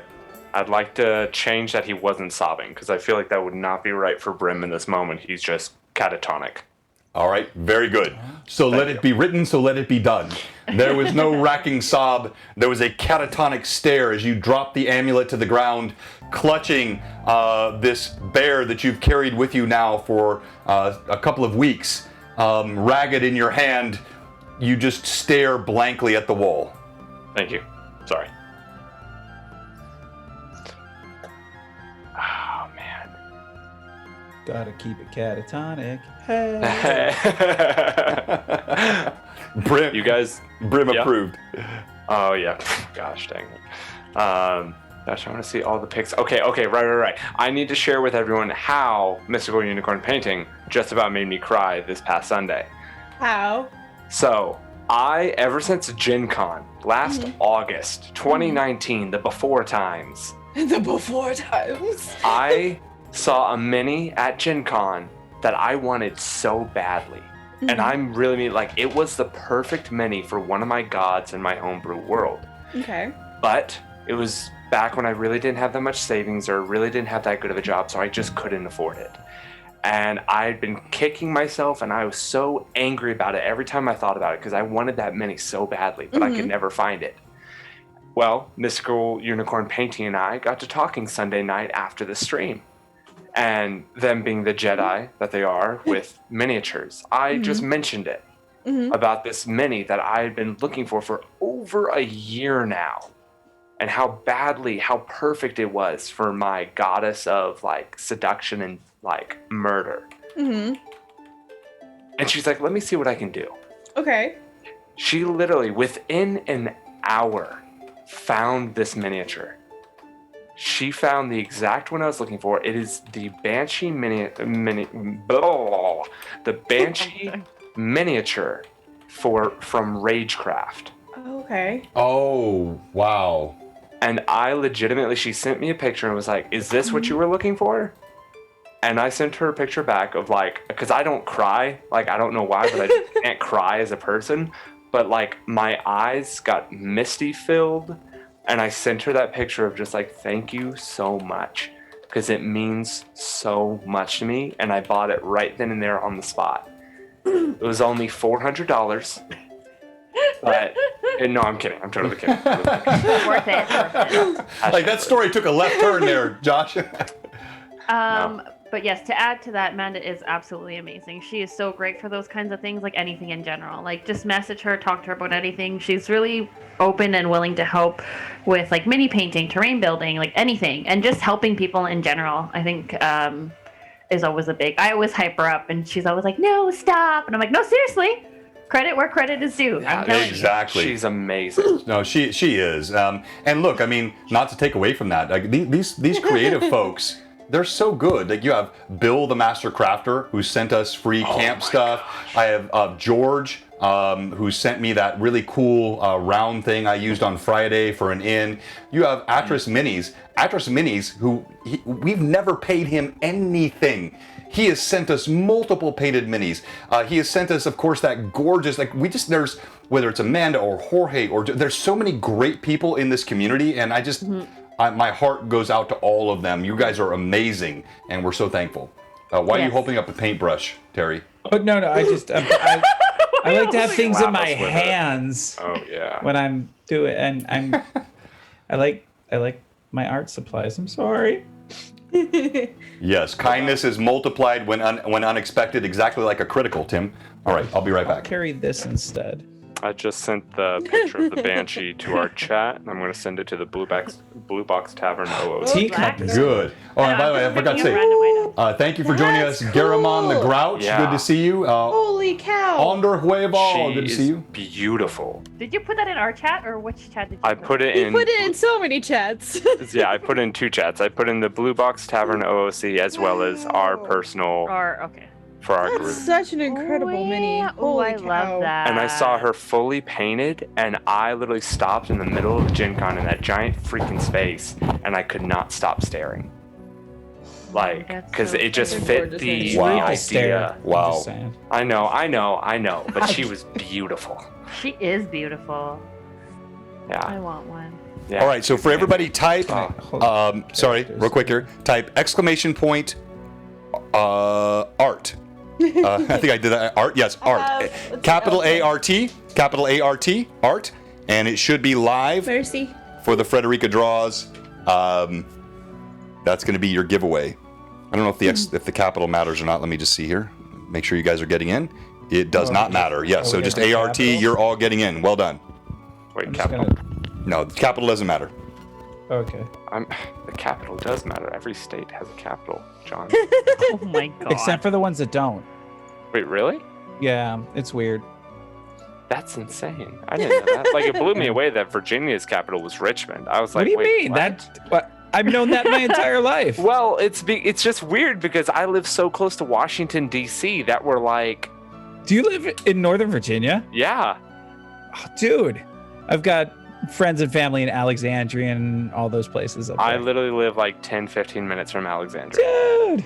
So you used to have a friend in Woodbridge, and oh my I went to Longwood University in Farmville, Virginia. So half the people I went to school with were people from Northern Virginia. Yeah, it's insane. Well, you better get your little tushy out here so we can. I'm from Virginia Beach, which is the better part of the state. So yikes! Yeah, that's the better part of the. Listen. If you ain't got an ocean, you're doing it wrong. I'm just telling you. That felt judgy. It was. No. Oh, never. See, look. Tim's Your got winter friends doesn't in get to Woodbridge. minus 40? Where what's going on? Yeah, I think You haven't lived life until you've lived in minus 40 degree weather. Throw boiling water out the window and it instantly just. People do that. I've done that before. Oh, Phantom, You you take must be boiling military water? then. In like minus 40 and you like throw it above your head and it's like it just like turns right into snow. Terrible That's idea. horrendous. No, wait a minute. You've been to Virginia Beach for training and you're not military. That's unusual because everybody who goes to cybersecurity. He's military on the webs. All right. Sorry that I I am the consider ocean. that military. You on guys the have webs. seen Cyber Chase, right? That's what he does. He gets sent into games and worlds, the cyber web. Right? Yeah. Oh man, I miss the ocean. I'll tell you right now, when you grow up with salt water in your veins, having to live in the Midwest is the worst thing that can happen. Mm-hmm. A, because they think ranch is something good, and Whoa. B, Wait a minute. it's the Midwest. Hang on one second. You don't like ranch? You hold your dirty tongue. Here we go.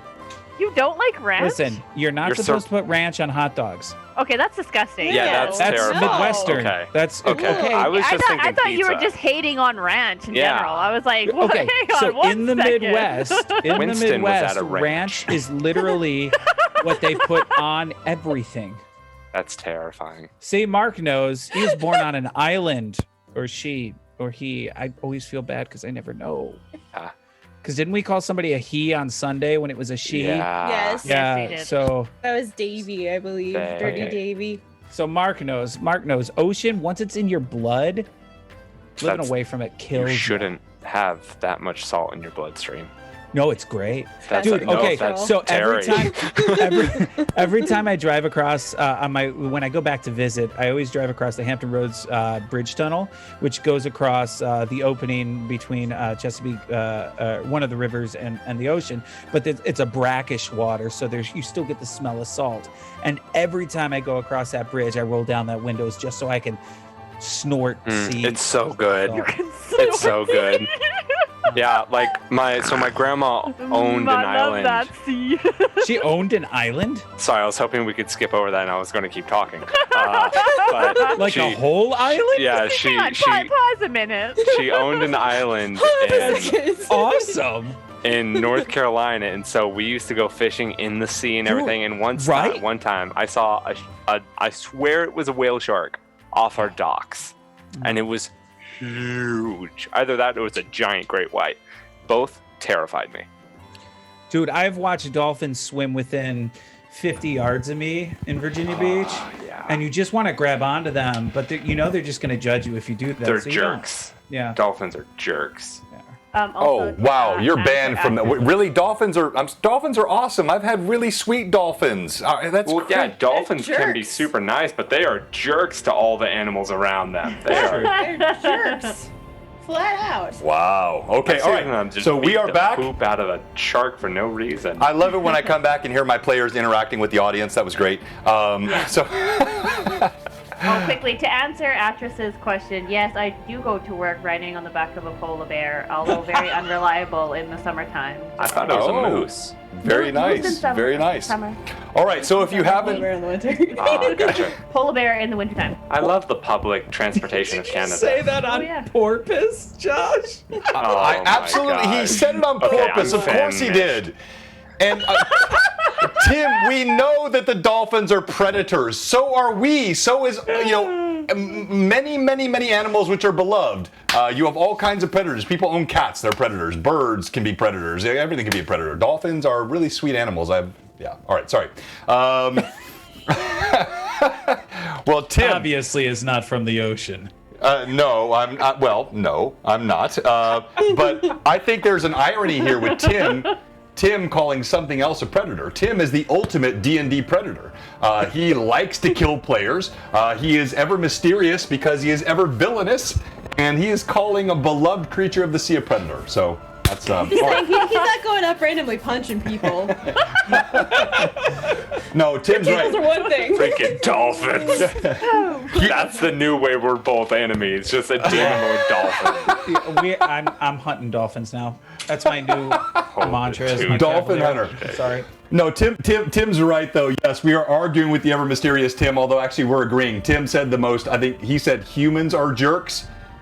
Yeah. Many of them are. I can't disagree, Tim. I like dolphins. That statement. Many dolphins better than many humans, but not these humans, and not the humans that are the mad chatters. All right. So type exclamation you heard point. it here first. John likes dolphins over humans. It's probably true. Actually, it might be true. Yeah, just a little bit. It goes dog. It goes dogs, dolphins, parrots, humans, something like that. Yeah. Parrots? So The next episode title is The Evil Dolphins. all right. So John also likes Ashwin. And thanks for all the fish. Likes Ashwin. Wow. Josh has porpoise. All right, we're gonna play some D&D here. So first of all, That's what we do. yeah, we do that here sometimes. Oh, wait, why are we here? Yeah. So That's weird. exclamation point art, A-R-T, exclamation point art. You're going to be entered to get some of the incredible artwork from Frederica Draws. What does that mean? It means you will be able to submit. So I'll give you an example here. I'm going to pull up the last one that was done. This was, I believe, Ridiculous was the winner of this. And let me pull this up. So we had a winner for some of her art 2 months ago. He submitted what he wanted. He wanted a Dragonborn that had, which by the way, I've never allowed Dragonborn in my campaigns, but that's what he wanted, which I loved, and wanted 2 swords and some blue gems, and this is what he got. And let me just make this a little bigger so you can see. Thank you for the follow, EJCM771. Look, let me. I'm going to zoom in so you can just see the detail on this thing. This is an example of the work of Frederica Draws. She creates vision. Whatever you have, she makes it come true. And so we're going to give away a piece of art from her tonight. So if you win, you can tell me whatever you want, NPC, PC, monster. She can do terrain as well. That's normally costs me a little bit more money, but I'll make that happen. But she gives us a free piece of art every week, or pardon me, every month, because she's a sponsor, and she is amazing. So that's going to happen in a bit. All right. Players. We're back in the town of Hamlet, and Shorewin sits across the table from a half-orc full of bravado and ale, or whatever he was drinking. Ashrin sits beside Millie, who now has a full plate of food, a freshly filled skin of potent whiskey. Brim sits catatonic up in his room above. It's supposed to be a teddy bear, Brim, not a dinosaur. No, dinosaur. Dinosaurs are not allowed on Blue Box. You know that. No dinosaurs in my campaigns. I'm Give me a teasing. second. Gosh, Yeah. And we're gonna go to Lilith. So Lilith, you walk down the darkened roads. The sun has fallen behind the horizon, and the chill of this late autumn, early winter air is getting truly, truly piercing. Even you who are used to nature and have lived outside most of your life, you kind of have to cover and pull your cloak around you. You hear the sounds of the nighttime creatures. You get closer and closer to the grove. Roll d20 for me, please. You notice there are fewer people on the streets than you remember at night before in Hamlet. There is obviously something that's spooked the entire town. 18. What was the roll? Sorry? 18. 18. You sense something amiss. Even as you get close to the grove, you see the trees of the grove, and not quite as bright as I'll show here because I don't have a picture of the grove in a darkened or dusk. But you get to the grove, and you feel something amiss. I just feel something. I don't see anything other than that. No. Yeah, you don't see anything. You just feel something amiss. And I'm starting to come into the grove now. Yes, you're at the edge. The tall trees covered with moss. They stand out as you've seen before, utterly out of context with the rest of Hamlet, where much has been cleared away. You have occasional trees in Hamlet, but this grove, tall woods, verdant. Even in late fall, still with foliage all around, vines covering. You see moonlight shimmering through, and you just feel something amiss. She'll walk just kind of very cautiously towards the grove, feeling that something is amiss. And then she'll take off her boots and put them in her pocket, or one of her pockets.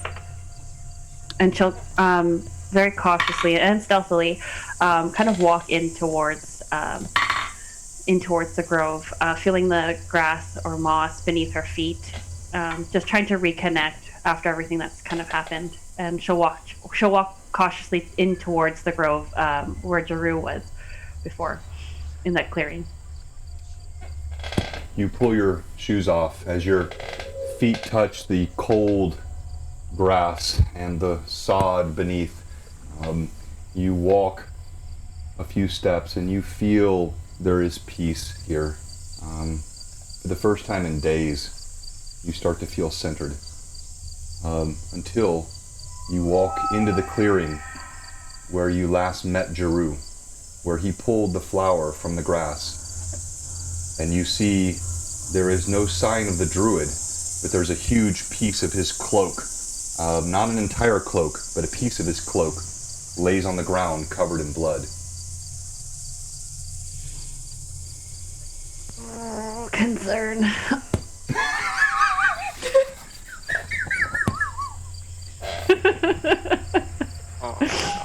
You remember what you were saying, why we take so long to plan things before we go anywhere?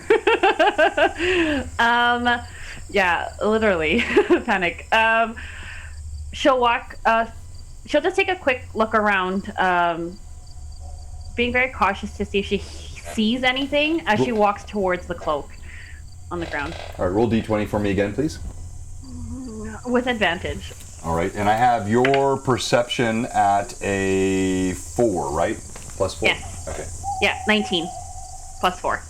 All right, as you walk toward the cloak, you see clear signs of a struggle. There are... the ground has been disturbed. It's difficult to make out what's what.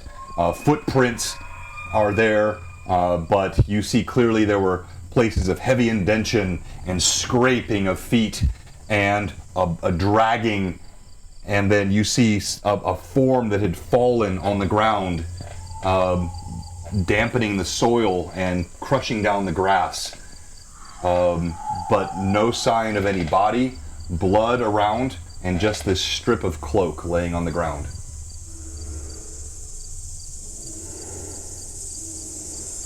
She'll take the cloak and put it in one of her pockets quickly. And I don't hear anything. It seems quiet, just normal forest sounds. Yeah, I mean, you hear whatever happened did not happen recently. The blood is dried on the cloak when you pick it up. You know, it's not fresh blood, and all of the wildlife seems to be restored to normal.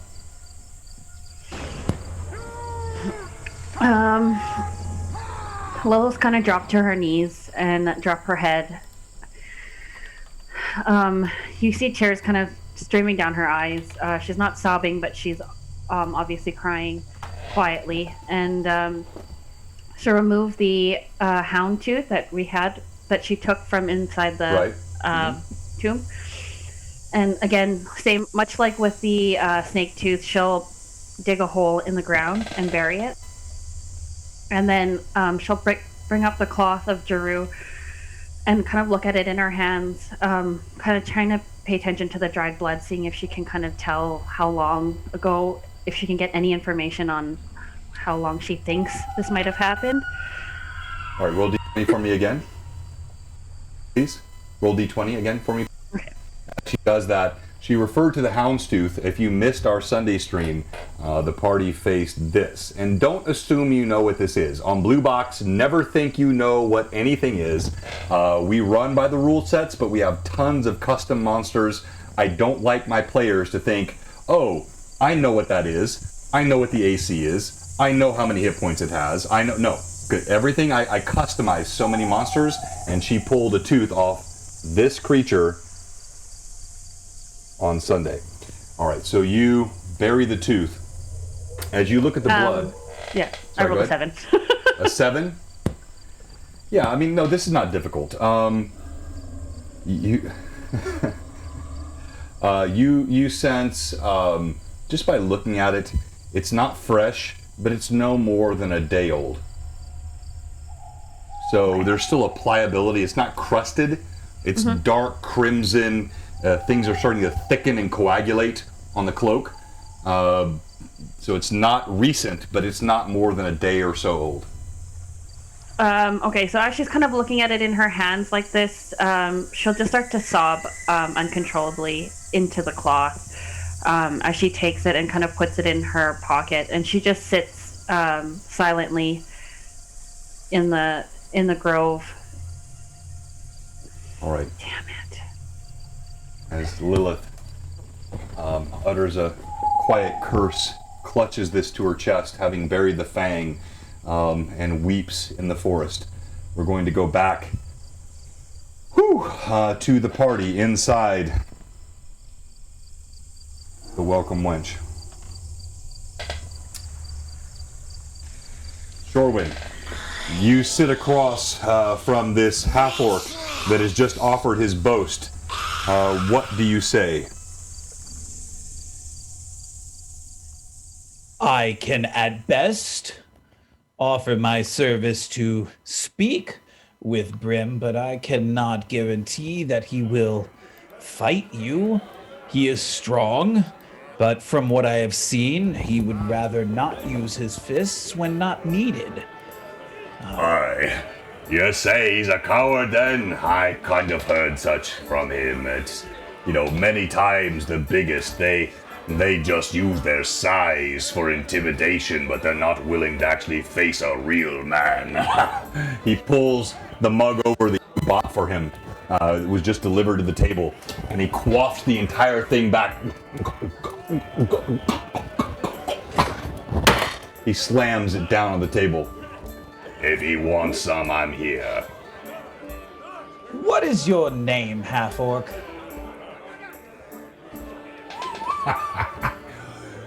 You don't know? You never heard my name? No.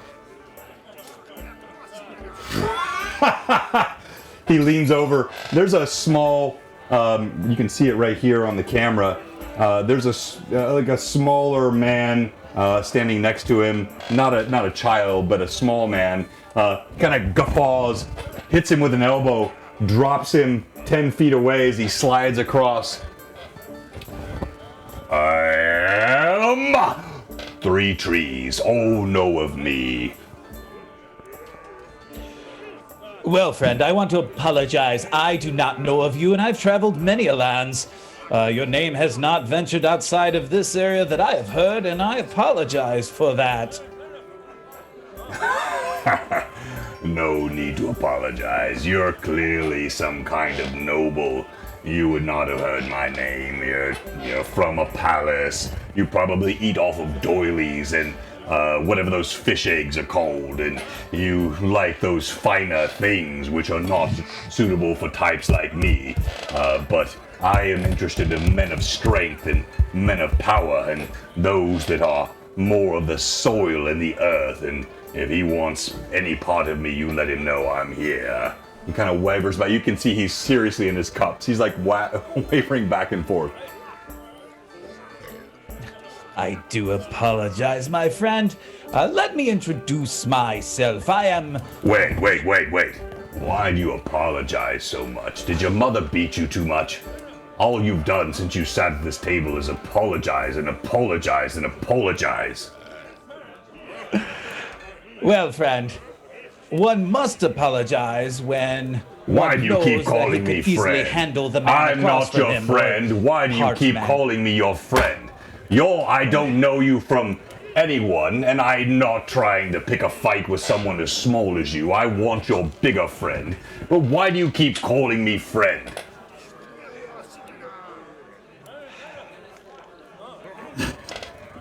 Mumbles under my breath. Lacking intelligence indeed. Listen, I've come over to you because I wish to ask a question. Would you answer something for me if I asked, or are you going to be quite combative? I'm sorry, the chat's killing me.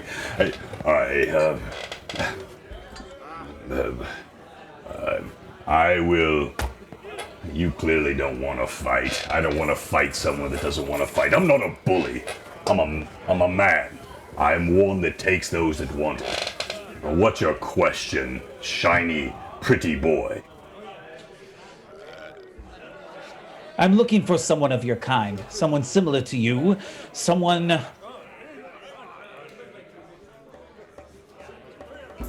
a half-orc.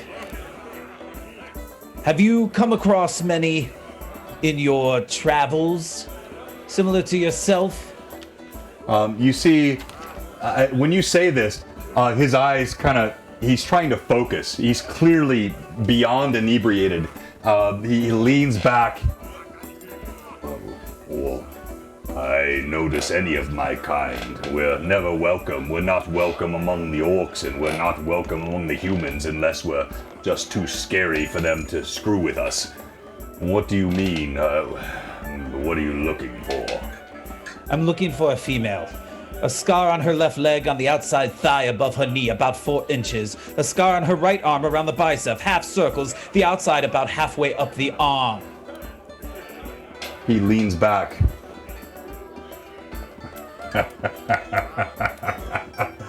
What do you want with that wench for? She is nothing to be trifled with, friend. You cross her, her blade will be through your throat. No one messes with the woman of Storgajal.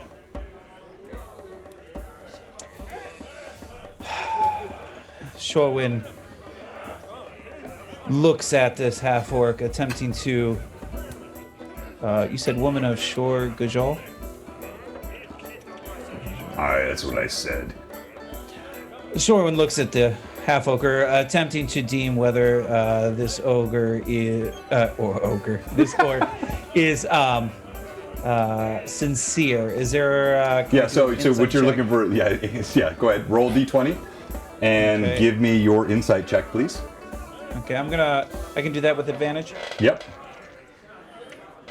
Oh, that's beautiful. I love you right now. You love John or the dice? No, he definitely does not love me right now. No.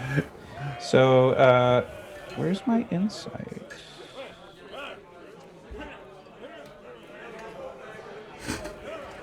So it's 18 on the die. And I can't find insight on the app. Evelyn, help me.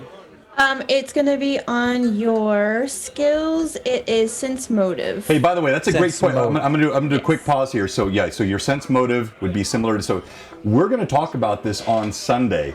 So all of our Blue Box fans, we will not have our normal Sunday stream. So our normal 1:30 won't happen. But at 3 o'clock Central or 4 Eastern, 1 Pacific, we're gonna be on GaryCon. We're joining Lord Gazumba and Chris Solo from Fable 42, who's helping host, and Critical Dice. Amazing group, and we're going to be talking about the difference between editions, and this is a great thing to talk about on that. So join us Sunday at 3. We'll put that up on our Instagram, we'll put it on our Discord, so you won't have our normal Rune Lords campaign on Sunday, but you will get Blue Box goodness at GaryCon on Sunday at 3 o'clock. All right. Millie. DM, just as a note, as this has been going on, Millie has been trying as much to overhear this conversation. It's not hard. No, Yeah. yeah, you can So hear it she's all. been just kind of drinking and listening to this exchange. Just be it noted. And rolled a 26 total. Much to your dismay, you are confident of the veracity, not necessarily of what he says, but in his belief in what he's saying. Of what he says. All right, good. Well, where might I find this woman of Shor Gajol that you speak of?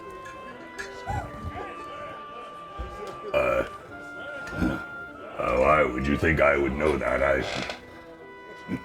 Well, you claim to be this well-traveled and ferocious being. I figured you know much. I am ferocious for sure, but I don't follow Gajol or his wench.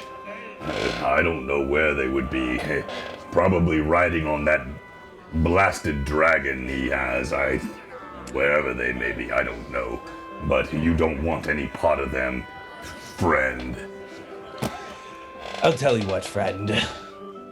You wish to fight someone? Obviously, at this point, you are in no way fit to. But I spar every morning, and I would be more than happy to give you a challenge.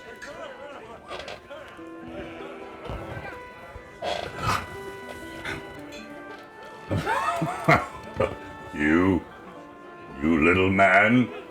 Where you think your little shiny pieces of metal will stop you from these? I could right now, maybe not. In the morning, yes, where? Well, we can meet at an open clearing just outside town. It may work best so as not to rustle up the guards or any of the neighbors, if that suits you, unless you have a preferred location. I know why you want it outside of town. You don't want to see anyone get your butt beat. Let's meet right here in the street outside the wench. And I'll treat you like my wench.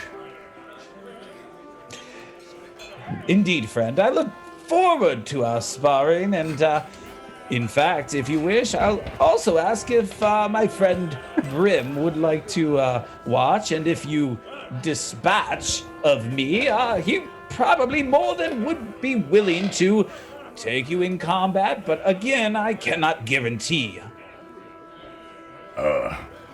Now you're talking. I want that one.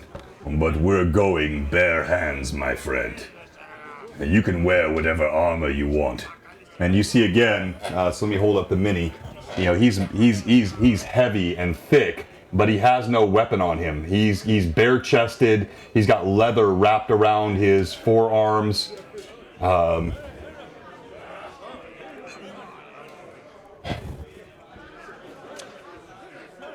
right, friend. In the morning. And I walk away, head towards Millie. The companion he had kind of walks slowly back to the table. As you walk back over, you see Ashrin. She's standing next to Millie, right here, and she looks concerned, but Millie looks amused. Millie does not look amused. Okay, forgive me. I thought I saw that earlier. You tell me what Millie looks like.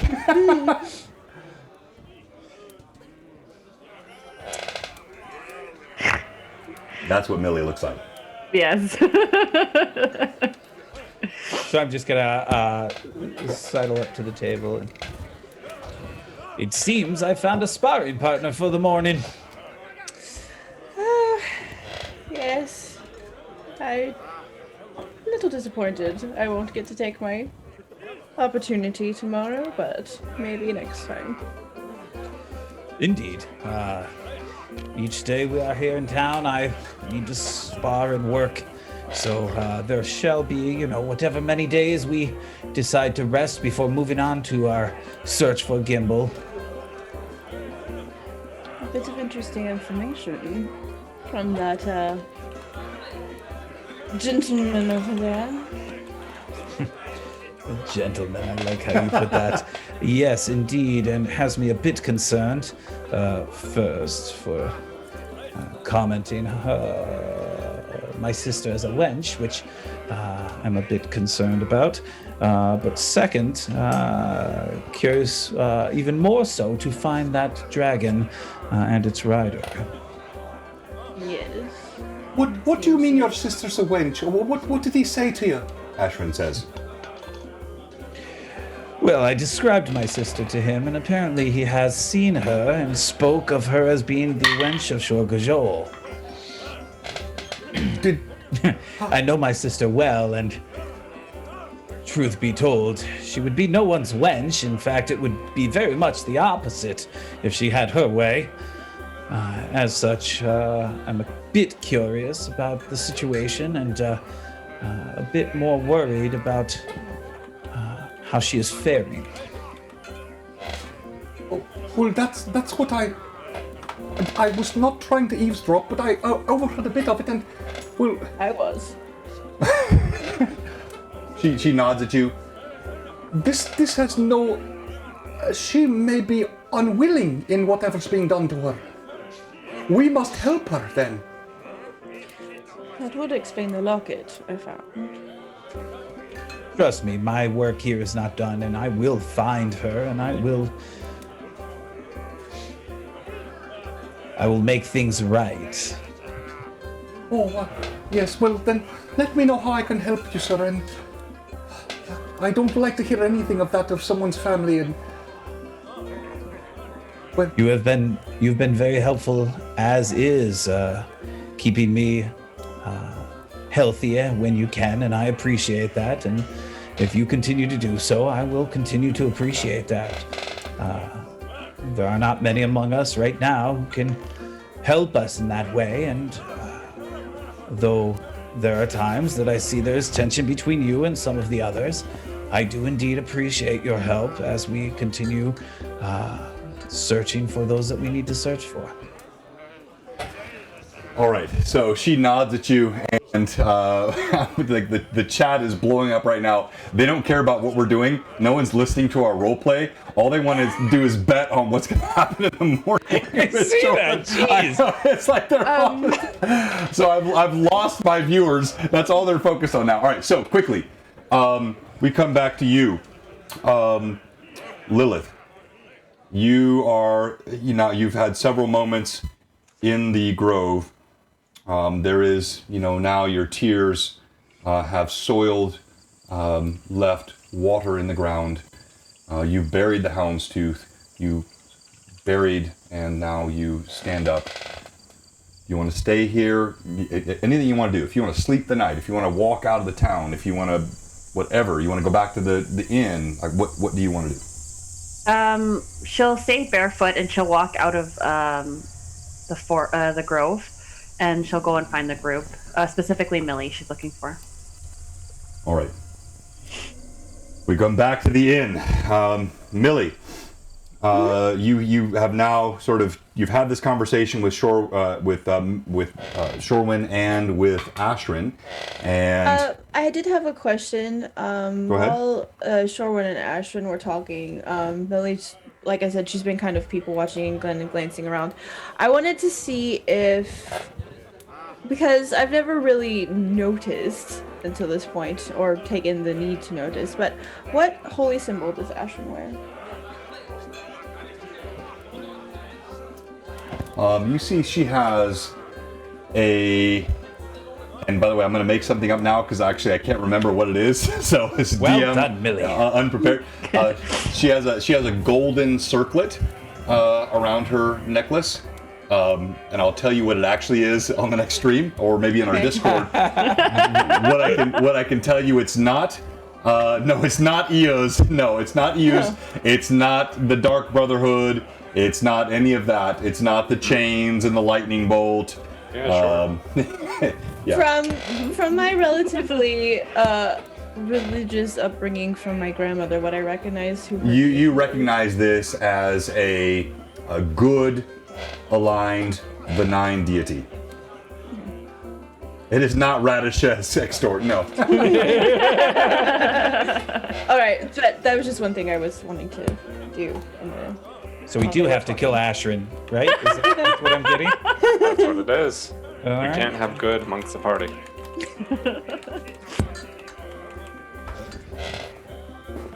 But I'm still sitting, drinking, and eating my food. All right, so watch the chat because this was an NPC that Jay and I worked on together, and he helped me. All right, it is Ashrib. You recognize it is the symbol of Ashrib. Ashrid. Solanor, sorry, he meant Ashrin. Solanor Thalandria. So it's Solanor Thalandria. It's the elven god of archery that she wears around her neck. Cool. Just wondering. Thank you. It's always good to have Jay on the stream because he helped me create the NPC. Yes, thank you, Jay. So sure, we're gonna wave down.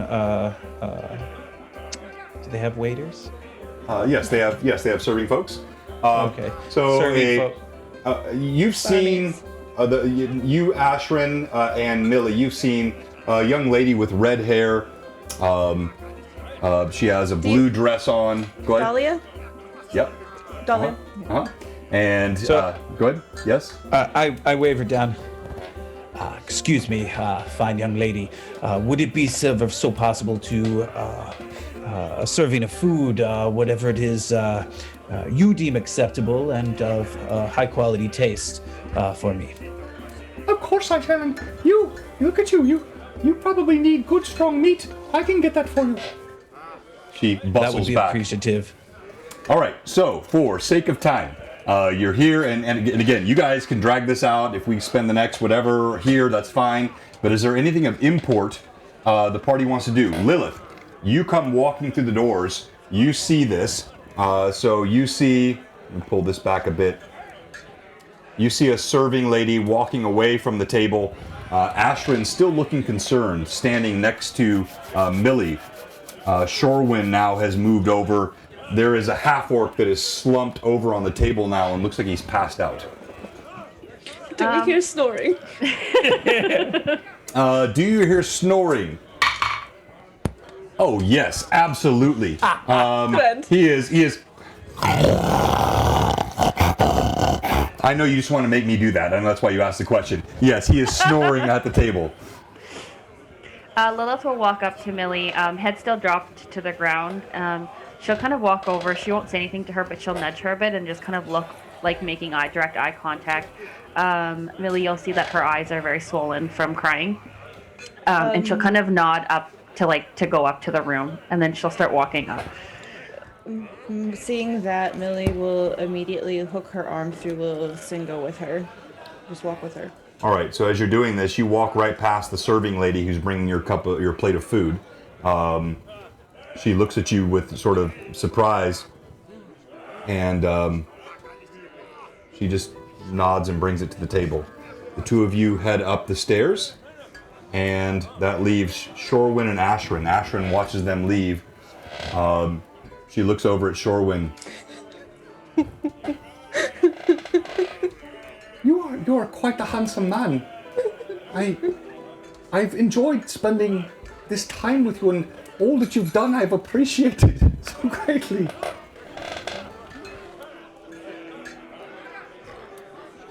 I appreciate your help and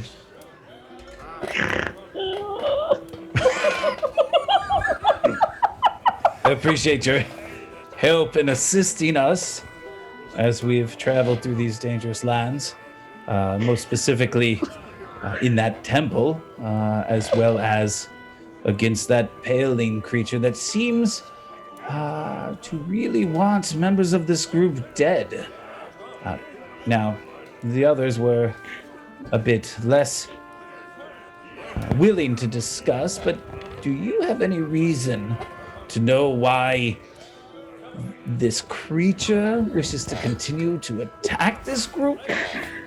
I'm sorry, the mad chatters are killing me. They're on fire right now. Unbelievable. So, real quickly, I want to do a quick OOC here. Can somebody that's not losing their mind right now, let's go to Josh. Josh, can you tell viewers that are newer, because we have a lot of newer viewers, why this is so, like, what was the history with Ashrin and another shiny person in the party? Well, the last relation with Ashrin, the shiny person in the party, was with Uthar. Uthar was a gorgeous, shiny man that she definitely had her heart throbbing for. And when he stepped forth away from the party, her heart shaketh and quaken for the loss of him. And still, she's somehow attracted towards men in armor. Okay, all right, thank you. That's all we needed. So By she the way, looks I want to over. appreciate the double giggle fit we were managed to Yeah, get I to. know, like, Not only I think that's our first- Millie as well. I think that's our first Millie giggle fit. We got Evelyn, so it was like a double fit between Vivi and Evelyn. They both hit the giggle. And by the way, you weren't too far off, my friend Terry. All right, so she looks over at you and she says, It's the most nefarious creature I've ever seen. It's wicked, and I've not seen anything like it before. I don't know why it wants to hurt us, and I should be forlorn beyond all forlorning if something should happen to you from it. Indeed. Have you eaten yet? Would you like to join me as I eat my meal before I head up for a night's rest? I would gladly take a meal with you, Shorewin, yes. It's been some time that I've actually sat and eaten a meal at an inn such as this with people that I consider friends. It's been many years. so as you fact- look at her, you see she's got beautiful tresses of hair, big blue eyes. She's looking at you. She's a very attractive young lady. And you definitely sense that there is an allure that she has. The servers bring over a meal. In moments, you have ale, you have plates of mutton and roast potatoes, some sort of leeks. Mugs of ale are set. The two of you share these. There's a bit of riposte back and forth. As you finish your plates, she leans over towards you and she says, It's been some time since I've enjoyed the company of a good man like you, Shorewin. Have you need of companionship this night? And she was judging me! "You're not there! You're not there! Wait, you're not there? You're not Get in your there!" room. Get in your room.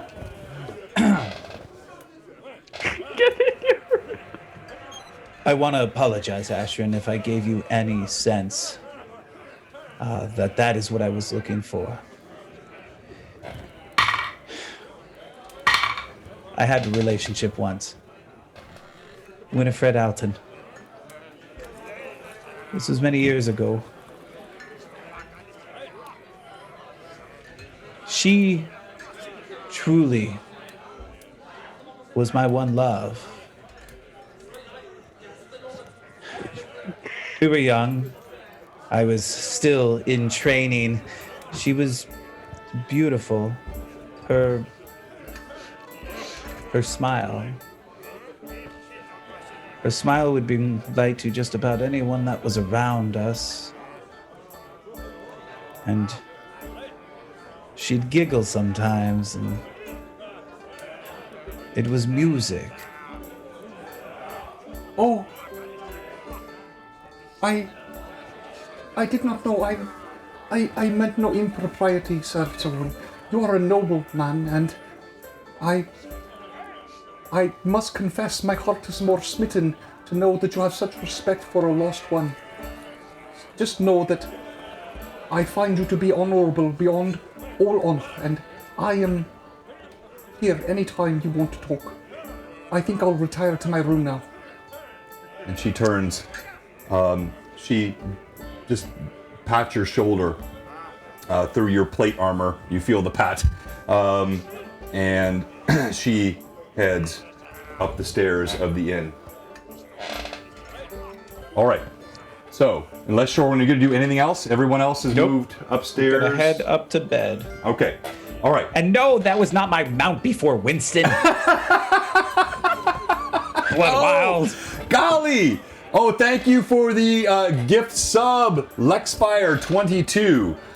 All right, so you all in your rooms, each of you with heavy hearts. Let me pull back up the I'm net. with Lilith. We went to talk. We went to talk. Oh, I'm sorry. Where'd you They go to went talk to at? talk. They went to talk. Where? I know they went to talk. Where? It doesn't matter which room, Lilith. Okay, or all right. Louise, it doesn't really So, yeah, I get it. Everybody went to talk. It's like so, the end. That's why she came in and Wait, did you two go to talk? I believe they went to chat, actually. Oh! Yeah. all right. You know, so, I changed my mind. I do like shiny things. So each of you are in your rooms. You can hear just dimly the sounds of night outside. And as Brim and Shorewin and Ashrin pillow their heads, each of you have thoughts of Gimbal. Just difficult to get out of your mind. The gnome, he looked so fearless as the knife was held to his throat by Halia. You could see in his eyes there was a pleading for each of you, not for himself. And as you close your eyes, that's a thought in your mind. We go to Lilith and Millie. You've retired to Millie's room. Lilith, as you walk in, you see Millie standing there looking at you. She'll just slump down on the bed and sit down and look to the floor at her feet. And you could tell, and you'll see that she doesn't have her shoes on her feet. Millie, actually, she's gonna go to the spot where she has the chest, the change chest that she's been keeping all of the various things in that she's been gathering. And she, lays the chains on and opens it, deposits some things in there, takes some stuff out, and she takes what she has in her hand and sits down next to Lilith on the bed. Okay? The two of you are sitting together on the bed. And you notice that she's holding a piece of cloth in her hand, and she's kind of playing with it in her hands as she's kind of looking down at it. She doesn't look up at Millie once. Have you ever questioned your path? The path that you're on and why you are where you are?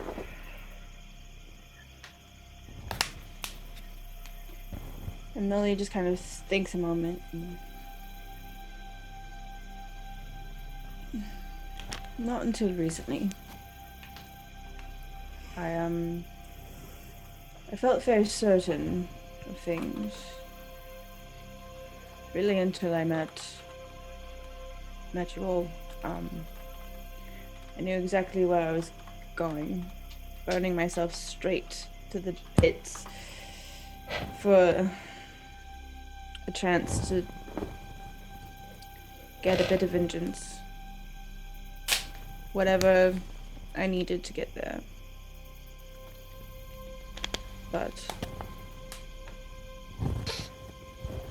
still there, just somehow not as important right now. And she's still playing with the cloth in her hand, her feet bare, kind of tucking it underneath the bed. I know what you guys said when we were walking. I appreciate it, but I still feel,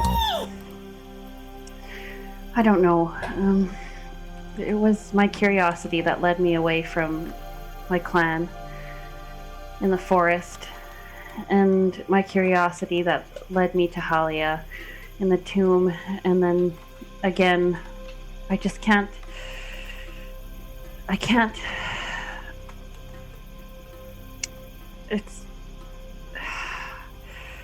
help but to feel that it's my fault that Gimbal is gone.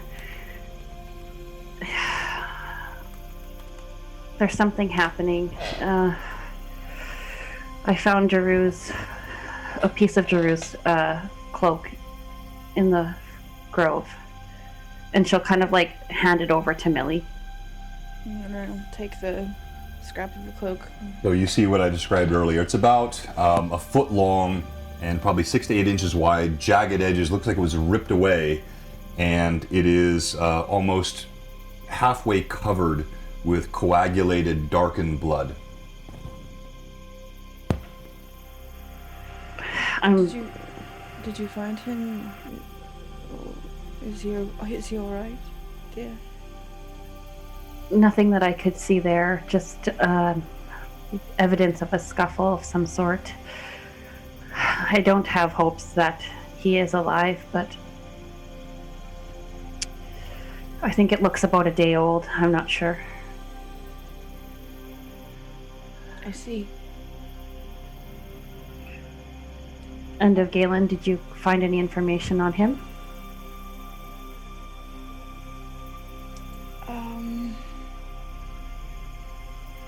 They found him. His body was stripped bare.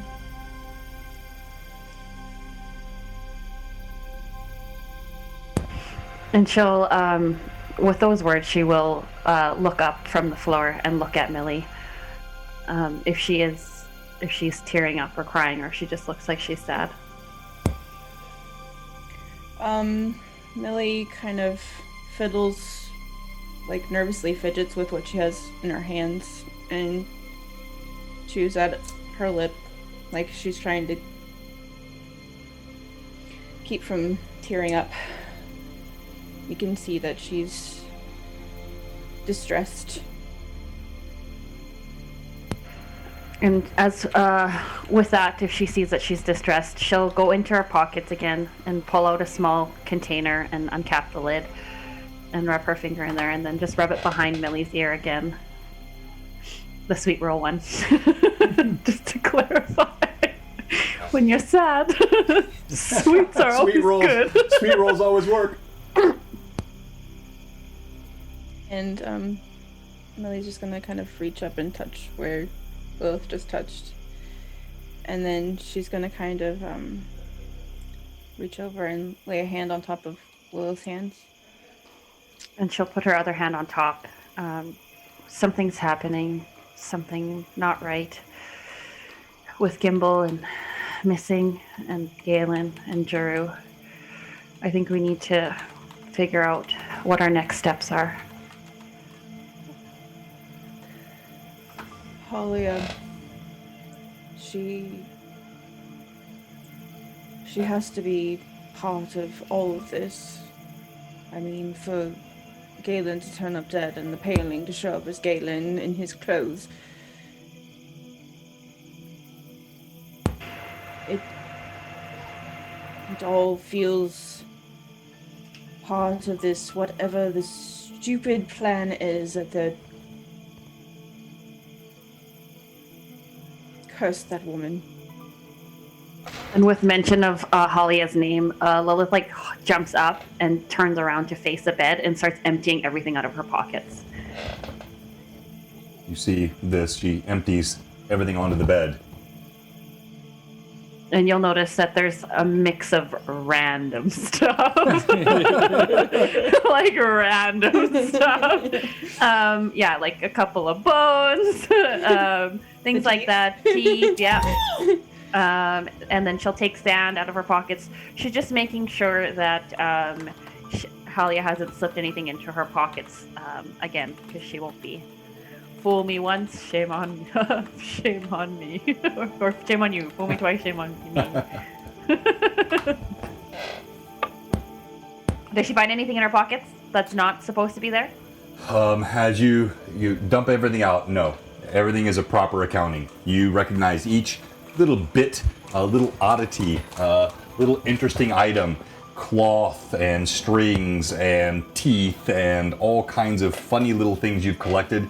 Nothing looks out of order, but you do feel this sense of relief, even though you know it's gone, that brush, that silver pretty brush, is no longer in your sack. And she'll, like you said, like with the relief, she'll start to kind of put everything back. Millie, you'll kind of notice that there's more things that you thought were originally in her pockets, like kind of like, how the heck does she carry all these things? Kind of, and then she'll kind of collect them and put them up, and then kind of look at Millie and say, sorry for the mess. And she's like trying to like clean up because she took like sand out of her pocket and stuff like that all over Millie's bed. It's alright, dear. This won't be the first time I've had some sand in my bed. As you do this, Pirates. you hear the sounds of night coming through the window. There is the sounds of the tavern are slowly vanishing. There is a stillness, and this moment that you share, there is then in the midst of it, you hear outside your window a familiar sound, Millie. An arrow strikes outside your window. And Millie for a moment is like, not again. Ow. So she's going to go to the window. She's going to look out.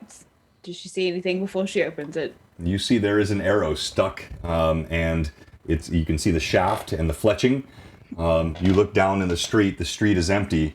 There is no sign of anyone, but you definitely see an arrow stuck to the sill of your window.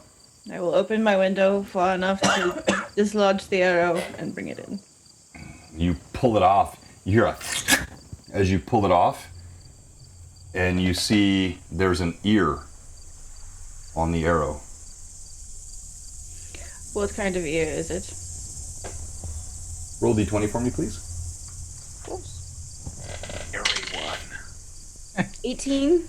One that hears things. It's a gnome ear. Oh, I freaking knew it. Oh. Difficult. Right. And Lilith is still here, right? Yep, What is it, Millie?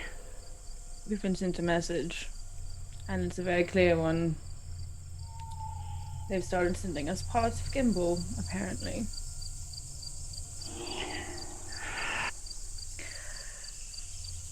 Are we sure So- Gimbals? Oh. There's no other reason I think I would get a gnome ear outside my bedroom.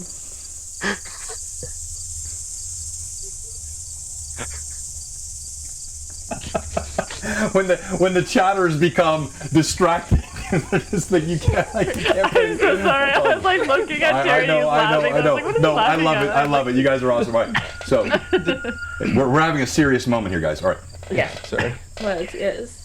So, now, Holia may have assumed that I would let her live before, but I'm going to make sure it is slow and painful when I get my hands on her.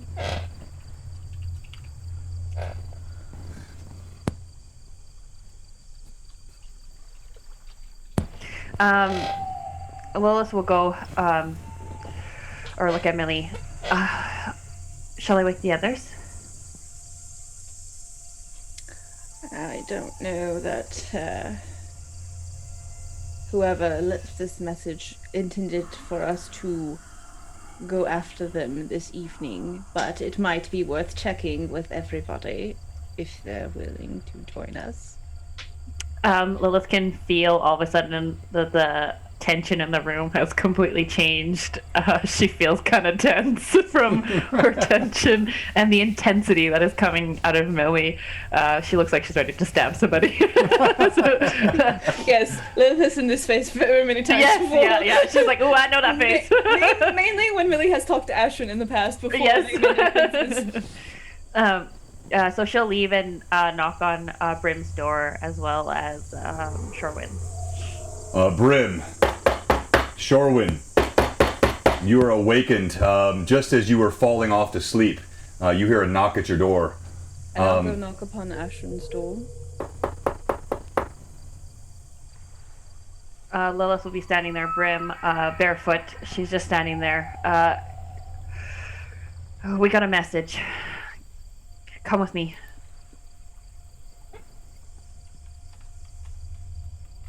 All right, so in moments, you're all back in Millie's room. Brim ducks through the door frame. Shorewin's there. Ashrin, hair disheveled. As she walks in, you notice Ashrin kind of gives a furtive glance at Shorewin as she walks in, and then steps through. Now you're all... notice that? Yes, you do. Like, you don't know what to make of it, but you know it's different. Like, there was something in her glance. Yeah, that...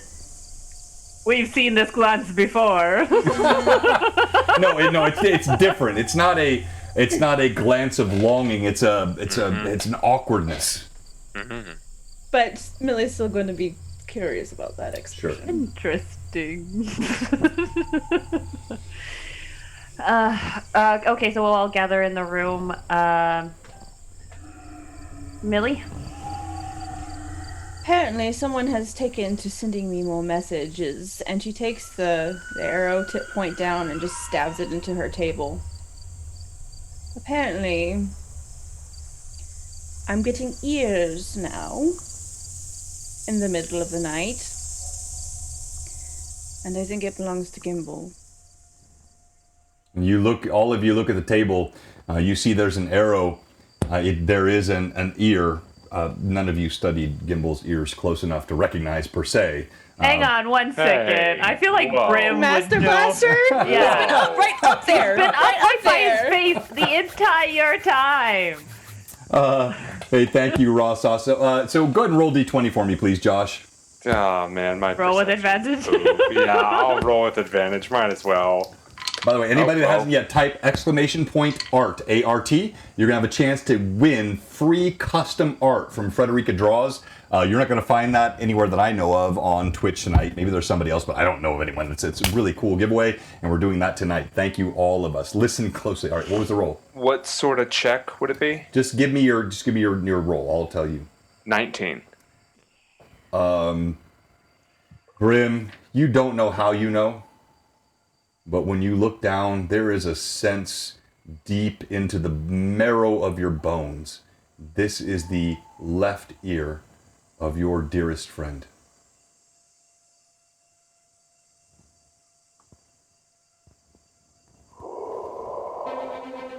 A big part of Josh did not want anyone to tell Brim. Oh, fudge. That's Gimbal's left ear. Sure of it, Brim? I'm sure.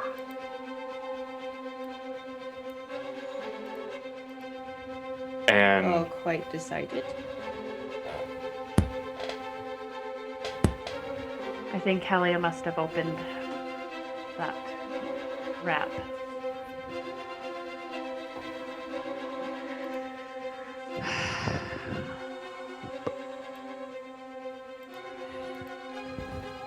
I don't fully understand, though. Let me be clear. You send an ear without giving any further instruction. It's a message. She knows we have the orb. She's sent us a piece to let us know that she knows we have the orb. And she wants it, as we know well.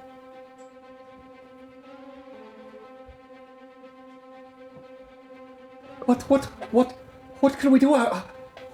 We can't give it to her, but we need Gimbal back. Ashrin says from the corner. I wouldn't even know where to look for her, but I thought since the sender of said message must still be somewhere nearby, since this struck my window only a few minutes ago, that perhaps we could track them down and make them answer a few questions. Until we'll find them.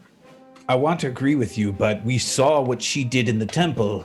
She was able to use magic to instantly disappear. I'm not sure. We can still look, but I'm not sure we're going to find anything if they don't want to be found right now. Not all of her minions are magic users. Ashrin, she kind of steps forward hesitantly. Millie, I don't want to contradict you, mainly because you frighten me, but I know you are always rash to action, but to charge out in the middle of the night, not knowing what we seek, could not be wise. No one's ever claimed I'm a wise woman, Ashrin. But one thing I do know, dear, is whoever has hurt Gimbal is going to pay quite dearly. On this we all agree. I would love nothing better than to have that She utters a word I will not say. beneath my thumb. She should die. She is evil beyond evil. Jorwin looks at Millie. I understand that you want to go right now. Then looks around at the rest of the group. We need to rest before we go into battle again. If we charge out as we are now, there's a good chance there's another of us who may not make it back.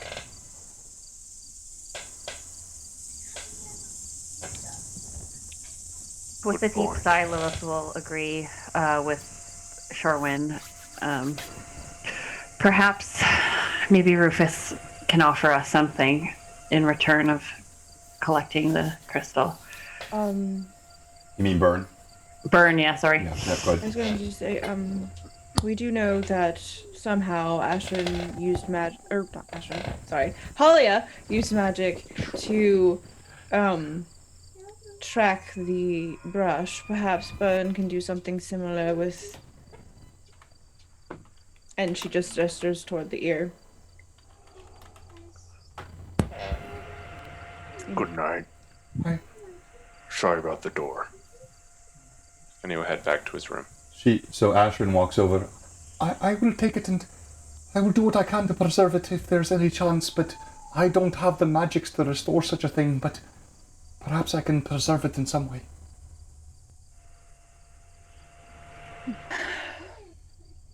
She wraps it up in a cloth. She gives another glance to Shorewin, then to Millie, and she walks slowly out the door. All right, so for sake of moving things along, we're going to conclude this evening. You all spend a restless night. It is one of the most somber-filled nights you've had. There's a heaviness to your hearts already there, but amplified by seeing what has been identified by Bryn with a degree of certainty, a body part of your own friend, and an uncertainty as to what to do. It just seems like that evil surrounds on all sides. When you wake up, all abilities are restored. Sorry, go ahead, Millie. I was just going to say, after everyone leaves Millie's room, the items she had taken from the chest, Yes. she sits with a small piece of fabric. I'm sorry, repeat that. I couldn't hear you. And- What's that? So out of the chest, she Uh-huh. took a small piece of fabric and Yes. a small box that has. She opens it up and it's full of embroidery thread. And she just sits before, like, till she is comfortable enough to go to sleep because she's just so angry. She has to do something. And so she sits and she embroiders, which is something she used to do as part of her upbringing. Taught how to be a proper lady. So she sits and embroiders. And then first there's a little horse with flowers in its mane. And then the holy symbol that Ashrin wears around her neck. And a small white teddy bear. And a little green coat. And finally, the purple and yellow of the banner that the Cavalier wears. And she just sits and she makes this until she falls asleep. And this takes you deep into the night. You snatch perhaps an hour of sleep before the sun begins to peer through your window. You have completed all of these items. So now it is the next morning. Millie was up all night. That is exactly right. It's the next morning, and by the time you all walk down, there's already a crowd that is gathered around the base of the tavern. You see several people standing around. There's an air of expectancy, and when Shorwin arrives, there's the man that you saw, the one that the orc had kind of shoved out of the way. Oh, are you ready? He's outside for you. He can't wait for you, sir. Indeed. It's a good morning to spar, and I am indeed ready. But before I go, Brim, I meant to speak with you last night, and with all of the events that occurred, there was a half-orc in the Straightforward. tavern. What's going on? Well, he wished to fight you to prove his strength, and I explained to him you may not desire to fight him, having seen how there are times that you wish not to use muscle. And as such, I do train in the morning, so I offered myself for training. Now, this is the point that I ask. If you would like to fight him, I believe he would enjoy it. But otherwise, I'm going to step out here, and as a cavalier, it is my duty to continue my training, and he looked like a rather hefty beast to train with. You want to fight him? Fight him. Brim has a very different air about him. There are several people standing around. There's an excitement. Oh, we know you could take him. You're strong enough. You could do it. Brim. There's a woman over. She offers her handkerchief to Shorwin. I know you could win, and I'd give you my favor. There are several other men standing around. We'll place wagers. We think you can do this, sir. Whichever of you. That half-orc, he can do nothing against you. And Brim pulls a small leather bag from his pack. It's up to you, Shorwin. You want to fight? Or me? I'm gonna look at the half-orc. Well, truthfully, it's you he wished to fight. And though I do need to train, I know Millie was looking forward to train with me. But I do not wish to put you in an awkward situation. He opens up the bag, and he pulls out 2 thick bundles, and he starts wrapping his hands. Damn. Let me tell you something, Shorwin. And he looks down at Shorwin, and this is the first time that he's actually... He looked at Shorwin and talked with him fully back in the gnome hold. But this is the second time. And you see why he's called Brimstone. Shorwin, I'm done. And he bares his tusks, he wraps his hands, and he steps outside. As Brim does this, you see a ferocity. When he says this, you see more clearly than you've ever seen. Gray skin with still, even though they're old and should be healed, scars that are bright red that crisscross his body. Clear signs of torture that he suffered. As Brim wraps his hands, you see the muscles, they just seem to swell on his body as his anger grows. He turns.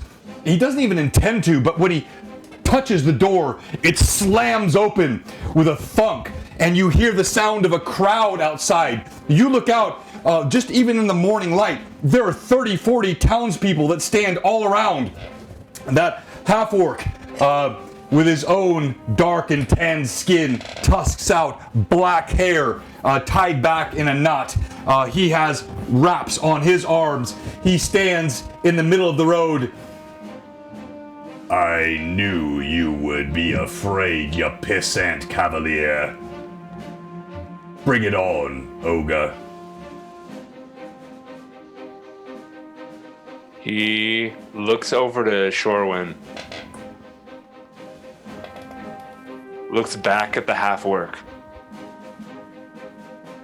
and says multiple words that I'm not allowed to say on this stream. All right, and as Brim steps forward, his feet thunking, the half-orc appears to have no fear. The crowd, the buzz, the energy, people are laying wagers. All of our viewers, you're going to be able to do this on our next stream because that's where we're stopping tonight. You had to know I was going to do that. You had to know it. All right. Thank you. Great job, everybody. And just to note that if anybody was looking around, Millie was not downstairs. I saw she had her head down most of the time, so I figured Millie was, you didn't see her come out this morning. And that is end scene. Sorry, Extort. 50 quid on Brim. People are already betting. Thank you so much, Iculus. It is to be continued, Prometheus. All right, so we have two things to do here. Well, three. So first of all, announcements. We will be on tomorrow night, briefly 1 hour from 6 to 7 p.m. I'm going to let Vivi tell everyone what we're doing. Ooh, I will be on Lore Masters Arcanum with a special guest. Oh, I don't know the sticker there. Address. I can't show you. I have a sticker on my computer. That's right there. That's Atris. No worries. So Vivi and I will be on with Jorge of Atris Miniatures, and we're going to be doing some live painting. So he is going to teach us some things. He's going to talk about painting minis. And if you're saying, well, why would I care what he has to say? I already know how to paint minis.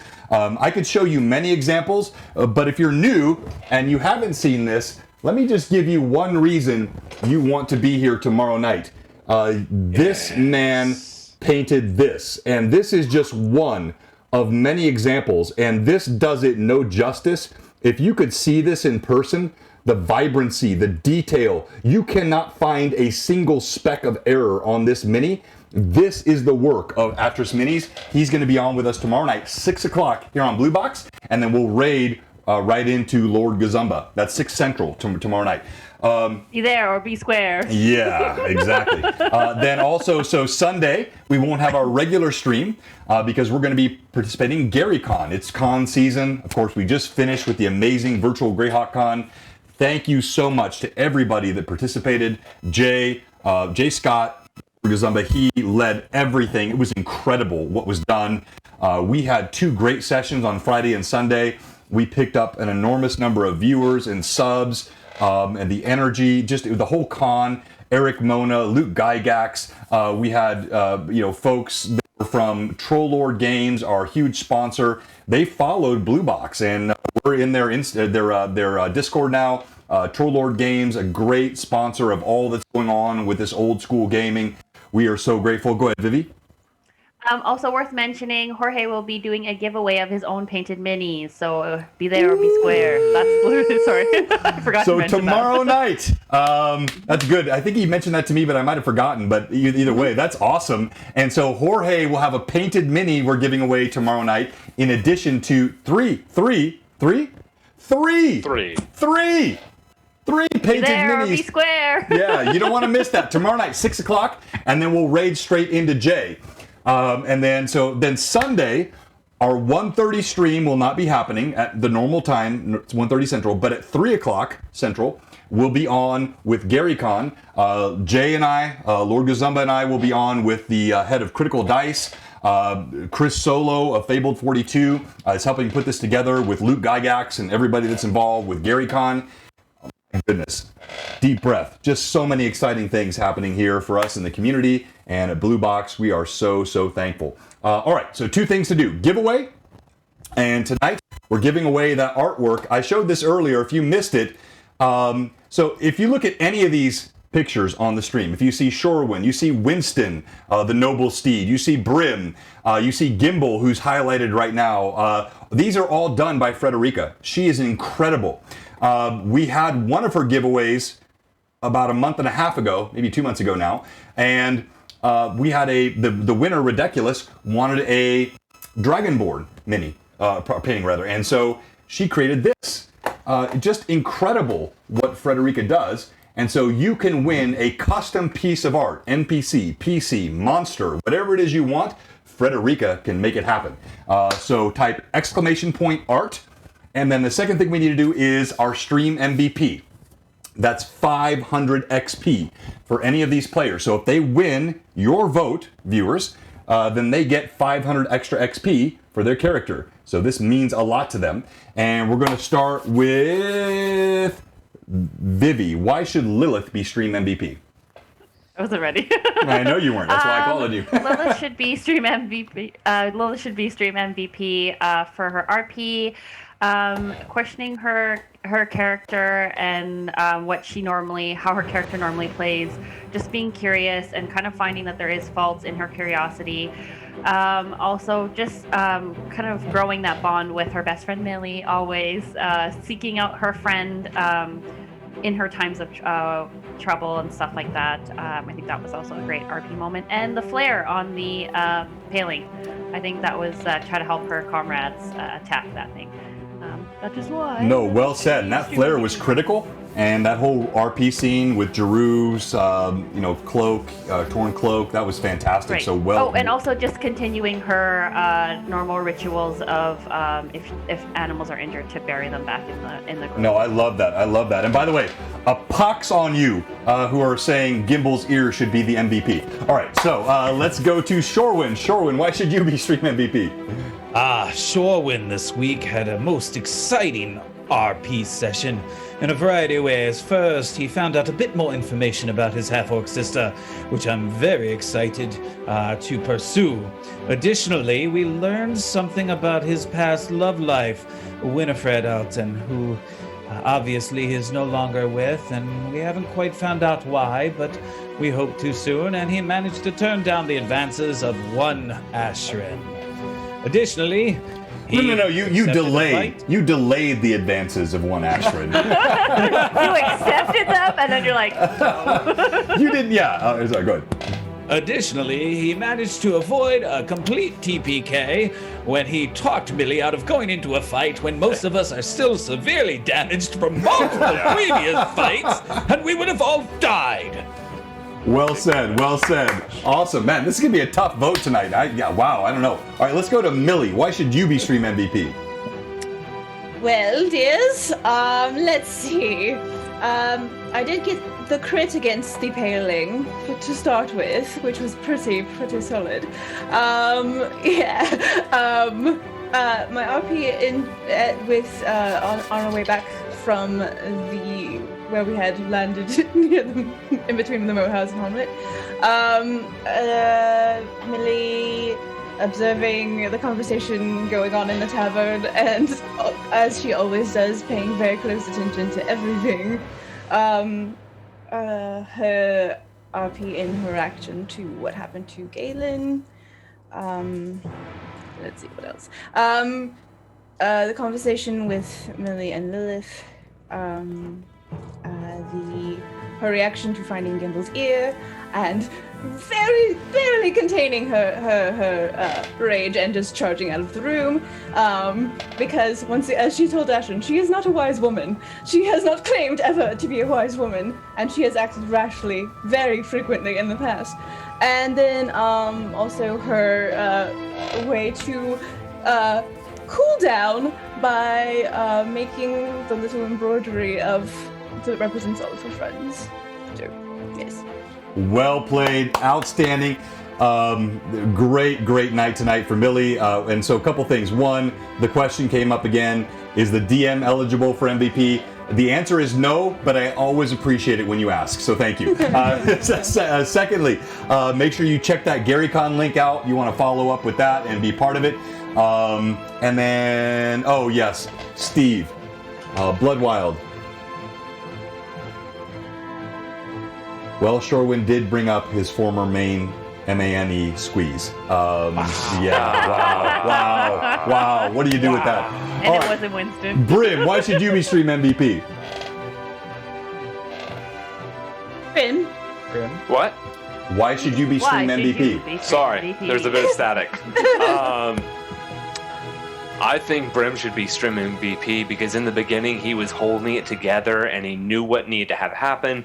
He was all there and he was still kind of his same old self, but ready to go, raring to kind of start on that path. But as the episode transitioned and more came about, and the actions and consequences and world changing around him, you can see the darkness has started to change him more and started to push him back to that anger. And then finally the transitional scene of him actually like staring at that necklace and trying to find whether humanity is worth it or the darkness is.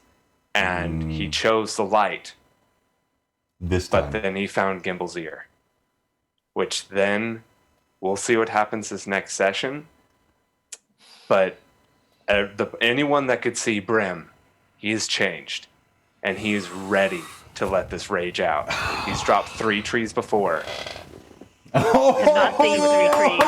3 different trees. Boom! He's dropped 3 trees before. Everybody. So if anybody doesn't know what that's about, so someone asked earlier, yes, all the episodes are up on our YouTube channel. And what he just referenced was one from probably episode 3 or 4. I think so. Where Brim had a rage moment.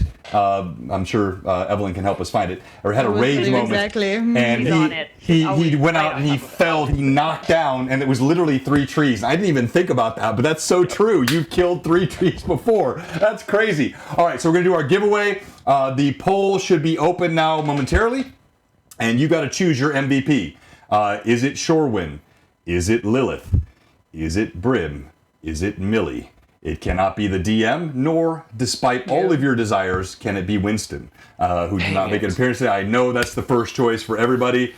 Brim could use some war paint. Way to go, Mad Max. So okay. Maybe next week. Let's see what he shows up with. And we're gonna let our viewers be part of the betting process that's gonna happen next week on Tuesday night. All right. So time for the giveaway. We're going to do this old school style as we do here on Blue Box.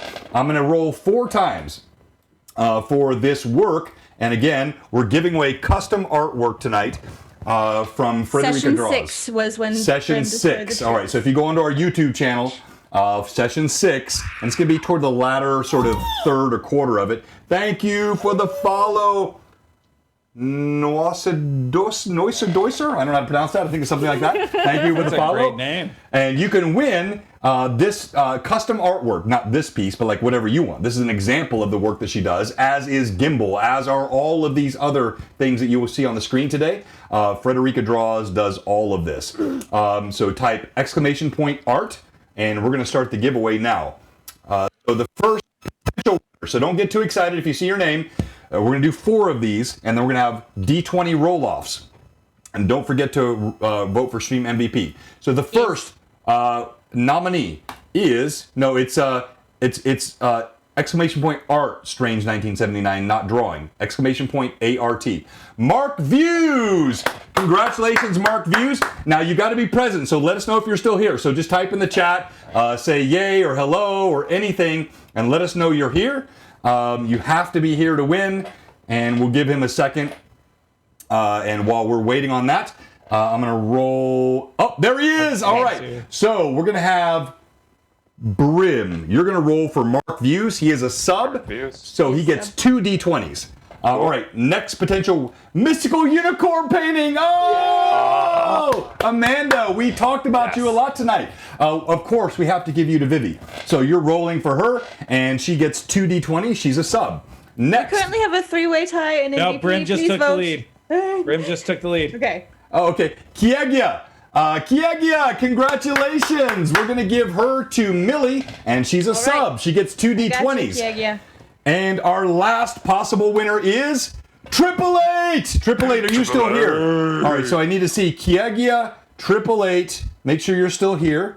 And make sure, yep, Misko's here. Okay, so Kiegia and Triple Eight, are you still on? We're going to wait a second. You see that? Oh my gosh. What did I miss? What? Oh, it's still so close. And it's a tie. It's a tie. We have a tie. We have The last minute vote. All right, so we're going to have a vote off. here. You can reset up the got it. poll. You're going to have to vote off between Brim and Lilith. All right, so Kiegia's here. And Triple Eight, are you yep, all right, everybody's here. Outstanding. Okay. And so we're going to reopen the poll for MVP. Wow, what a night. Absolutely incredible. So we're going to reopen the poll for MVP. Now you're going to be down to 2 choices, Brim or Lilith. And we're going to roll our D20s for the poll's up. Pick one of those 2 for the tiebreaker. And let's start with Brim. Roll 2 D20s, please. Okay. That is going to be a natural 17. All right, so you have a 17 on behalf of... Oh, sorry, Kiegia. Wow. Yeah. Or not, Mark Views. Mark Views. Right, you have Mark Views. Sorry. Yeah, so you always got to remember, you got to give me the name because I want everybody to have it on the stream because we capture these for the view. So Mark Views has a 17. Let's go to you, Vivi. You have, of course, Amanda. mystical unicorn painting. Amanda, all right, go ahead and roll. Yep. So my first one is a 3. Second one is a 17. Oh, we have a tie, a pair of 17s. All right, let's go to you, Shorewin. Terry, remind us who you're rolling for. Triple Eight. And what does Triple Eight have for his sub 2 dice roll? Here we go. Make sure you vote for MVP. Triple Eight, you have an 18. Oh! Triple Eight ekes into the lead with an 18. All right, we go to you, Millie. Remind us who you have. I have Kiegia. Kiegia, let's see what we've got here. You, I hope.